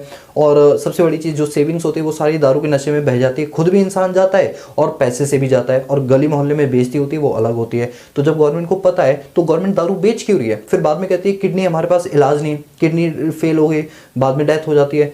क्यों आखिर भाई? गवर्नमेंट पहले उसको बीमार करती है फिर कहती है हमारे पास हेल्थ केयर फैसिलिटी नहीं है। क्या मतलब है? क्यों तुम हॉस्पिटल? मुझे नहीं चाहिए एक भी हॉस्पिटल, मुझे तो ये चाहिए कि जो प्रोडक्ट बिक रहा है वो इतना जेन्युइन हो कि उसे खाने के बाद आपको कुछ हो ही ना। तो क्यों जरूरत है हॉस्पिटल बनाने की? मैं तो नहीं कह रहा गवर्नमेंट 100 हॉस्पिटल बनाए, 200, एक आधे जेन्युइनली बना दे, उस बात खत्म है। पहले उसको कॉज करते हो फिर कहते हो इफेक्ट ये हुआ। तो मेरे हिसाब से तो गवर्नमेंट को ये गुटखा पान मसाला बंद कर देना चाहिए। गवर्नमेंट को पता है ना इसको बंद कर देने से गवर्नमेंट की सबसे बड़ी रेवेन्यू की कलेक्शन रुक जाएगी, क्योंकि गवर्नमेंट को सबसे ज्यादा टैक्स जो होता है ना। आपको एक बात बताओ, मजेदार बात, ये करंट अफेयर के लिए बहुत इंपॉर्टेंट है। जो भी जीएसटी है ना, तो जीएसटी के अंदर रेट है, जैसे 5% का रेट है, 12% का रेट है, 18% का रेट है, 28% का रेट है और 0% भी है। तो ये रेट है। कोई भी, जैसे अगर मैं अपनी सर्विसेज देता हूँ तो जैसे हमारी मोबाइल एप्लीकेशन, तो जो भी आप हमसे क्लासेस बाय करते हो उसमें इंक्लूडिव और टैक्स होता है। वैसे हम कोशिश करते हैं अगर हमें 1000 का प्रोडक्ट बेचना है तो उसी में टैक्स जोड़ कर दें, आपको अलग से टैक्स ना देना पड़े। तो हमारी सर्विसेज से पे 18% का टैक्स लगता है। कितने परसेंट का? 18% का लगता है। अब इसी तरह जो गुटखा पान मसाला होता है ना, इन पे लगता है टैक्स 12% का। अगर जीएसटी के दायरे में अगर हम इसको ले आएंगे ना तो 12% का स्लैब आएगा। गवर्नमेंट ने इतनी चालाकी चली, गवर्नमेंट ने देखा अगर हम इसको जीएसटी के दायरे में लाएंगे तो 12% का स्लैब लगेगा, और अगर हम इसको पुराने टैक्सेशन के सिस्टम में रखेंगे, जैसे एक्साइज ड्यूटी, कस्टम ड्यूटी, ये सब लगता है ना, अगर उसी उसमें रखेंगे तो हमें इससे 30% का टैक्स मिलेगा। और जानते हो गवर्नमेंट को 30% का टैक्स मिला है। इसीलिए आज भी पेट्रोल को और गुटखा पान मसाला और दारू को, इन तीन चीजों को उन्होंने जीएसटी के दायरे से अलग रखा, क्योंकि जीएसटी के दायरे से रख के 12% की कलेक्शन होगी और जीएसटी के अलावा जो पुराना टैक्स चलता है उससे 30% की कलेक्शन होगी। इस वजह से उन्होंने इसको अलग करके रखा। और नालायक लोग ऐसा सोचते हैं कि देखो दायरे से अलग रखा, इसका मतलब उस पर जीएसटी लगता ही नहीं है। अब वही बात है ना कि अनपढ़ और लेमैन और पढ़े लिखे में यही फर्क हो जाता है। पढ़ा लिखा इंसान दो नजर से देखता है और अनपढ़ ये देखता है अरे भाई जीएसटी में कवर नहीं हो रहा। नालायक गवर्नमेंट है भाई, ये अपने फायदे के लिए बहुत कुछ करती है गवर्नमेंट। तो गवर्नमेंट ने क्या किया, इन सब चीजों पर जीएसटी ना लगा के उन्होंने एक्साइज ड्यूटी वगैरह ला दिया, जिस पर हैवी टैक्सेस आ रहे हैं। अब गवर्नमेंट को पहले तो टैक्स की कलेक्शन हो रही है, और जब ये माल बिकता है तो बिकने से जो कलेक्शन होती है गवर्नमेंट उस पर इनकम टैक्स लेती है उन दारू के ठेके वालों से। तो गवर्नमेंट को दो तरीके से टैक्स मिल रहा है, डायरेक्ट टैक्स भी मिल रहा है और इनडायरेक्ट टैक्स भी मिल रहा है। गवर्नमेंट का तो झोली भर रहा है, लेकिन उस घर का क्या है, जिस घर का इंसान शराबी बन चुका है, वो अपने बीवी बच्चों पर मारपीट करता है और बाद में उनसे पैसे छीन के वो किसी नाली में गिरा होता है, नाले में गिरा होता है, उसका क्या हो सकता है। आप में से कई सारे ऐसे एग्जांपल्स आप देखते भी हो लाइव कि हाँ ऐसा कुछ होता है। फिर बाद में क्या होता है, 1-2 साल उसकी डेथ हो जाती है, किडनी फेल होती है, कहीं कुछ हो जाता है। फिर गवर्नमेंट कहते हैं नहीं ये तो लोगों की गलती है, वो क्यों खरीदते हैं। अबे तुम अपनी बताओ ना, तुम क्यों बेचते हो? तुम बेचना बंद करो। 40% जनता मर जाएगी ना, पेट कड़ वाले मर जाने दो, कि उन्हें गम में कि नहीं मिली दारू तो मर गए, वो अच्छा है, एटलीस्ट पी कर तो नहीं मरे। समझ लो। तो हेल्थ केयर फैसिलिटी गवर्नमेंट कहती, तो ये जो मैं बता रहा हूँ ना, गवर्नमेंट ने किताबों में बहुत अच्छे से चेप मारा है, सच बोलो। लेकिन अगर गवर्नमेंट चाहती है कि इसको सही में इंप्रूव करना, उस दिन गवर्नमेंट को गुटखा पान मसाला और ये दारू बंद कर देनी चाहिए, तब जाके मानूंगा हाँ गवर्नमेंट कुछ करे। मैं गवर्नमेंट खुली चुनौती दे रहा हूँ, और कोई देख रहा है इस वीडियो को तो मैं उसे खुली चुनौती दे रहा हूँ, तुम्हारे में दम हो ना तो जरा इसे बंद करके दिखाना, ठीक है। ये जो तुम कलेक्शन के नाम पर अपनी झोली भर रहे हो ना, और जो लोग आम जनता है उसको तुम इस तरीके से डिस्करेज कर रहे हो, उससे पैसे ले रहे हो, ऐठ रहे हो, बाद में फिर बीमार होकर वो मर जाता है इंसान, पूरा घर खाली छोड़कर चला जाता है, समझो। फिर बाद में उसके बीवी बच्चे रोड पर आ जाते हैं। तो इसके सबसे बड़ी जिम्मेदार वो इंसान तो है ही, उससे बड़ा जिम्मेदार गवर्नमेंट है जो इस टाइप की एक्टिविटी को इनकरेज कर रही है। ये सारी बंद कर देनी चाहिए था। अभी लॉकडाउन में जब बंद हुआ था तो पेक्कड़ का मर गए थे, 100 में से एक आधा मर भी गया हो इस गम में कि हमें दारू नहीं मिलेगी, कम से कम जिंदगी तो सवर गई, उसने फैमिली पे तो ध्यान दिया। चलो खैर, मन में तो बहुत सारी बातें, फिर टॉपिक से भटक जाऊंगा, नहीं तो मैं तो जस्ट आपको विजुअलाइज करा रहा था कि गवर्नमेंट इतने सारे बनाती है, गवर्नमेंट को ये सब ना छोड़ दो। गवर्नमेंट ने क्या किया हेल्थ केयर पे, मैं कह रहा हूँ सब बकवास है ये, सही बोलो तो। सिर्फ एक काम कर दो, गुटखा पान मसाला और शराब की दुकानें बंद कर दो, ये चैप्टर ही खत्म हो जाए। इस चैप्टर से हेल्थ का टॉपिक ही खत्म हो जाएगा, हेल्थ को लेकर इश्यूज ही खत्म हो जाएगा। ये जो टॉपिक देख रहे हो ना, डेफिशिएंसी इन हेल्थ इंफ्रास्ट्रक्चर, क्या कमी है ये देख रहे हो तुम, ये इंडियन मेडिकल सिस्टम, ये सारे ये सब खत्म हो जाए। इसकी हमें कोई जरूरत नहीं पड़ेगी, तुम बस 2 चीजें बंद कर दो, एक गुटखा पान मसाला और एक दारू की दुकान। जब भी ऐसी बात चलती है बहुत ज़्यादा एकदम से मन खराब हो जाता है कि मतलब ठीक है, आओ टॉपिक पे आते हैं। सॉरी 2-3 मिनट मैंने आपके एक्स्ट्रा ले लिया, बट आपको भी समझ होनी चाहिए कि जो हम पढ़ रहे हैं गवर्नमेंट क्यों नहीं समझ रही इस चीज़ को। आओ, रोल ऑफ प्राइवेट सेक्टर। अब देखो क्या है, गवर्नमेंट ने पहले हेल्थ खराब की, फिर हेल्थ को सही करने के लिए उनकी कैपेसिटी नहीं, उनमें दम ही नहीं बची, रत्ती कौड़ी भर की दम नहीं है गवर्नमेंट के अंदर कि हेल्थ केयर फैसिलिटी को ढंग से कर दे। तो वो प्राइवेट के पास कटोरा लेकर जाता है और प्राइवेट सेक्टर को बोलता है कि भैया कुछ तो कर दो, कुछ तो कर दो, हम तो हमें पैसा देंगे। फिर प्राइवेट सेक्टर क्या करता है, उस कटोरे के अंदर से खूब सारा पैसा गवर्नमेंट से वसूलता है, फिर गवर्नमेंट हमसे टैक्स के रूप में वसूलती है। तो देखो भैया, रोल ऑफ प्राइवेट सेक्टर भी देख लो। More than 70% of hospital run by the private. Government की तो कुछ है ही नहीं दम। 70% कौन चला रहा है हॉस्पिटल? प्राइवेट सेक्टर चला रहा है। प्राइवेट सेक्टर ने भी 3 टायर में लूट रखा है जनता को, टायर 1, टायर 2, टायर 3। देखो लूटन देखना कैसी होगी। प्राइमरी हेल्थ के सेंटर, इनमें जाओगे ना तो बेटा तुम लुट जाओगे अच्छे से, तुम बीमार कम होगे, उससे ज्यादा मर के आ जाओगे तुम वहां पे। कम्युनिटी हेल्थ सेंटर, ये सारे खोले गए लूटने के लिए, ठीक है। इसके बाद है tyre 2, secondary health care institution. इसके अंदर क्या हुआ, इस टायर के अंदर जो प्राइवेट सेक्टर है उसने कई सारी हैवी मशीनरीज इंट्रोड्यूस की। एक्सरे मशीन हो गया, ईसीजी मशीन हो गया, इलेक्ट्रोकार्डियोग्राफी मशीन हो गया, ये सारी इंट्रोड्यूस की, ठीक है। एमआरआई मशीन हो गया टायर 2 में। टायर 3 में क्या किया, टर्शियरी हेल्थ केयर सर्विसेज जैसे एम्स हॉस्पिटल का गठन किया गया, पीजीआई का किया, पोस्ट ग्रेजुएशन इन यार आई का मतलब नहीं है मुझे याद आ रहा अभी। तो इस तरीके से प्राइवेट सेक्टर ने हेल्थ केयर फैसिलिटी में अपना कदम रखा और कहीं ना कहीं प्राइवेट सेक्टर ने हमारी हेल्थ केयर फैसिलिटी को पहले से कहीं ज़्यादा सुधारा इन 3 स्टेजेस में। और इन 3 स्टेजेस को टायर 1, टायर 2, टायर 3 बोलते हैं, ठीक है। अब देखो प्राइवेट सेक्टर का कितना अच्छा रोल था हमारे यहाँ पे, था क्या मतलब है अभी भी। ये जो पॉइंट्स है ना, ये प्राइवेट सेक्टर के रोल के लिए। Control nearly 2/5 of the bed available in the private sector. 5 bed होंगे तो उनमें 2 बेड प्राइवेट सेक्टर का होगा, ठीक है। मोर than 70% hospital run by the private sector. 70% से ज़्यादा प्राइवेट हॉस्पिटल आप देख लो ना, कहीं भी बाहर जाओगे तो आपको प्राइवेट हॉस्पिटल बहुत मिलेगा। गवर्नमेंट हॉस्पिटल 10-20 किलोमीटर की रेंज पे एक मिलेगा आपको, बाकी सारे प्राइवेट ही मिलेंगे, ठीक है। ये खन्ना हॉस्पिटल हो गया, डॉक्टर पैथलाल हो गया, ये सारे क्या हैं, ये प्राइवेट है। अब प्राइवेट से ना एक बहुत अच्छी बात याद आई मुझे। वो प्राइवेट से क्या है कि हरियाणा के गुड़गांव में मेदांता हॉस्पिटल है। आपने शायद नाम सुना हो, जो हरियाणा के लोग होंगे उनको बहुत अच्छे से पता होगा। भाई उस मेदांता हॉस्पिटल, वो हॉस्पिटल उसे हटा देना चाहिए, मेदांता मॉल रख देना चाहिए उसका तो नाम। मतलब वो हॉस्पिटल तो है ही नहीं किसी एंगल से, वो तो पूरा मॉल है। अंदर बाकायदा मैगडी वैगडी सब चल रहा है उसके कैंटीन में, और आप जाओगे तो भाई साहब इतना अच्छा नीट एंड क्लीन हॉस्पिटल की ज़मीन में गिरी हुई चीज़ भी आप उठा के खा सकते हो, वो भी हॉस्पिटल की। इतना नीट एंड क्लीन है भाई। मैं तो अभी कुछ टाइम पहले गया था तो मुझे लगी ना हॉस्पिटल, मैं तो सोचा था थोड़े दिन और रुक जाए यहीं पर, बड़ी ऐसी की मस्त हवा आ रही है यहाँ, तो ऐसे हुआ था, बड़ा मज़ेदार था वो। तो मतलब कुछ प्राइवेट हॉस्पिटल बाकी में इतने अच्छे हैं, लूटते हैं नो डाउट, लेकिन कम से कम कुछ अच्छी फैसिलिटी भी देते हैं, ठीक है। मोर than 70% hospital private sector run कर रहे हैं। 60% डिस्पेंसरी जो है वो भी प्राइवेट सेक्टर रन कर रही है। गवर्नमेंट तो बस क्या बोलूँ मैं। अट्रैक्ट एनआरआई, अभी जितने भी एनआरआईज होते हैं, मेदांता हॉस्पिटल में मैंने 2-4 एनआरआई देखे थे वहाँ पे, जो साउथ इंडिया के वगैरह से आते हैं ना, तो उनको बीमारी होती है तो वो खाने थे मेदांता, क्योंकि मेदांता थोड़ा अच्छा सा उनको लगता है। बाकी इंडिया के जो बाकी जो हॉस्पिटल्स हैं थोड़े से उन्हें आउटडेटेड लगते हैं तो वो जाते नहीं वहाँ पे। तो ठीक है भाई, प्राइवेट सेक्टर कहीं ना कहीं एनआरआई और टूरिज्म को बढ़ा रहे हैं। मैं वर्ड यूज़ कर रहा हूँ, टूरिज्म को बढ़ा रहे हैं, ठीक है। सेटअप सुपर स्पेशलिटी हॉस्पिटल, हाँ ये बात सच है कि बहुत बड़े बड़े वर्ल्ड ब्रेन सेंटर जो हमारे दिल्ली के अंदर खुला हुआ है, बल्कि मेरे ही इलाके में खुला हुआ है। तो ये सब क्या है, ये सारी चीज़ें प्राइवेट सेक्टर के द्वारा सेटअप की। बाकी गवर्नमेंट सेटअप तो आप जानते हो कैसा होता है, कि उन्होंने कहा कि मैं आपको बताता हूँ गवर्नमेंट सेटअप का। अभी कुछ टाइम पहले मुझे कुछ प्रॉब्लम हो गई थी, तो उस प्रॉब्लम को सॉल्व करवाने के लिए मैं गवर्नमेंट हॉस्पिटल में जाता हूँ। उन्होंने क्या बोला कि आपके अल्ट्रासाउंड हुआ और अल्ट्रासाउंड की डेट हम आपको दे रहे हैं 1 महीने बाद की। मैंने कहा 1 महीने बाद तक मैं जिंदा बचूंगा? जिस हिसाब से मेरी हालत तुम्हें लग रही है, तो मैं 1 महीने बाद की मुझे डेट दे रहे हो, 1 महीने बाद कौन आएगा? मैं आऊँगा क्या? बचूंगा तो आ जाऊँगा। तो बोलते हैं हम नहीं जानते, वो तो इतनी सारी लाइन है, मशीन हमारे पास एक है। अब बताओ 138 करोड़ की आबादी में आपके पास एक मशीन है अल्ट्रासाउंड। वैसे 138 करोड़ तो पूरी इंडिया की, मतलब उस जगह पर जहाँ पर लाखों की आबादी दिल्ली के अंदर, उस गवर्नमेंट हॉस्पिटल के अंदर आपके पास एक मशीन है। और फिर 30 दिन बाद की डेट, तो तुम्हें लॉजिक लग रहा है कि तुम डॉक्टर और डेट 30 दिन की बात की दे रहे हो, पेशेंट को आज पेन हो रहा है और अल्ट्रासाउंड उसको करा के उसकी मेडिसिन ट्रीटमेंट चलना है, और तुम कह रहे हो 30 दिन बाद आना। डॉक्टर लोग, पढ़े लिखे लोग ये बात बोल रहे हैं, ठीक है। बुरा तो लगता है ना कि इस टाइप की फैसिलिटी, हम दिल्ली की बात बता रहा हूँ ये चीज़ में, दिल्ली की गवर्नमेंट हॉस्पिटल छोड़ दो, गांव कस्बे उनमें तो खैर मर जाना ही बेहतर होता है कि वहाँ कुछ नहीं होना। दिल्ली ऐसे जगहों पर ये चीज़ें हो रही हैं, पता नहीं हमारा इंडिया कब से। देख रहे हो ना, जब ये टॉपिक है ना, मुझे लिखते टाइम ही गुस्सा आ रही थी, अब पढ़ाते टाइम तो इतनी ज़्यादा आ रही है कि मैं हूँ टीचर लेकिन मुंह से गालियाँ ही निकल रही हैं गवर्नमेंट को लेकर, कि कोई एक बंदा मिल जाए बस मुझे सामने, जो ये वोट मांगते टाइम लोगों के सामने आ जाते हैं ना, फिर बाद में ये गायब हो जाते हैं छूमंतर। तो बताओ उन्हें कि देख लो तुम्हारा ये चैप्टर कितना मस्त एकदम लल्लन टॉप जा रहा है।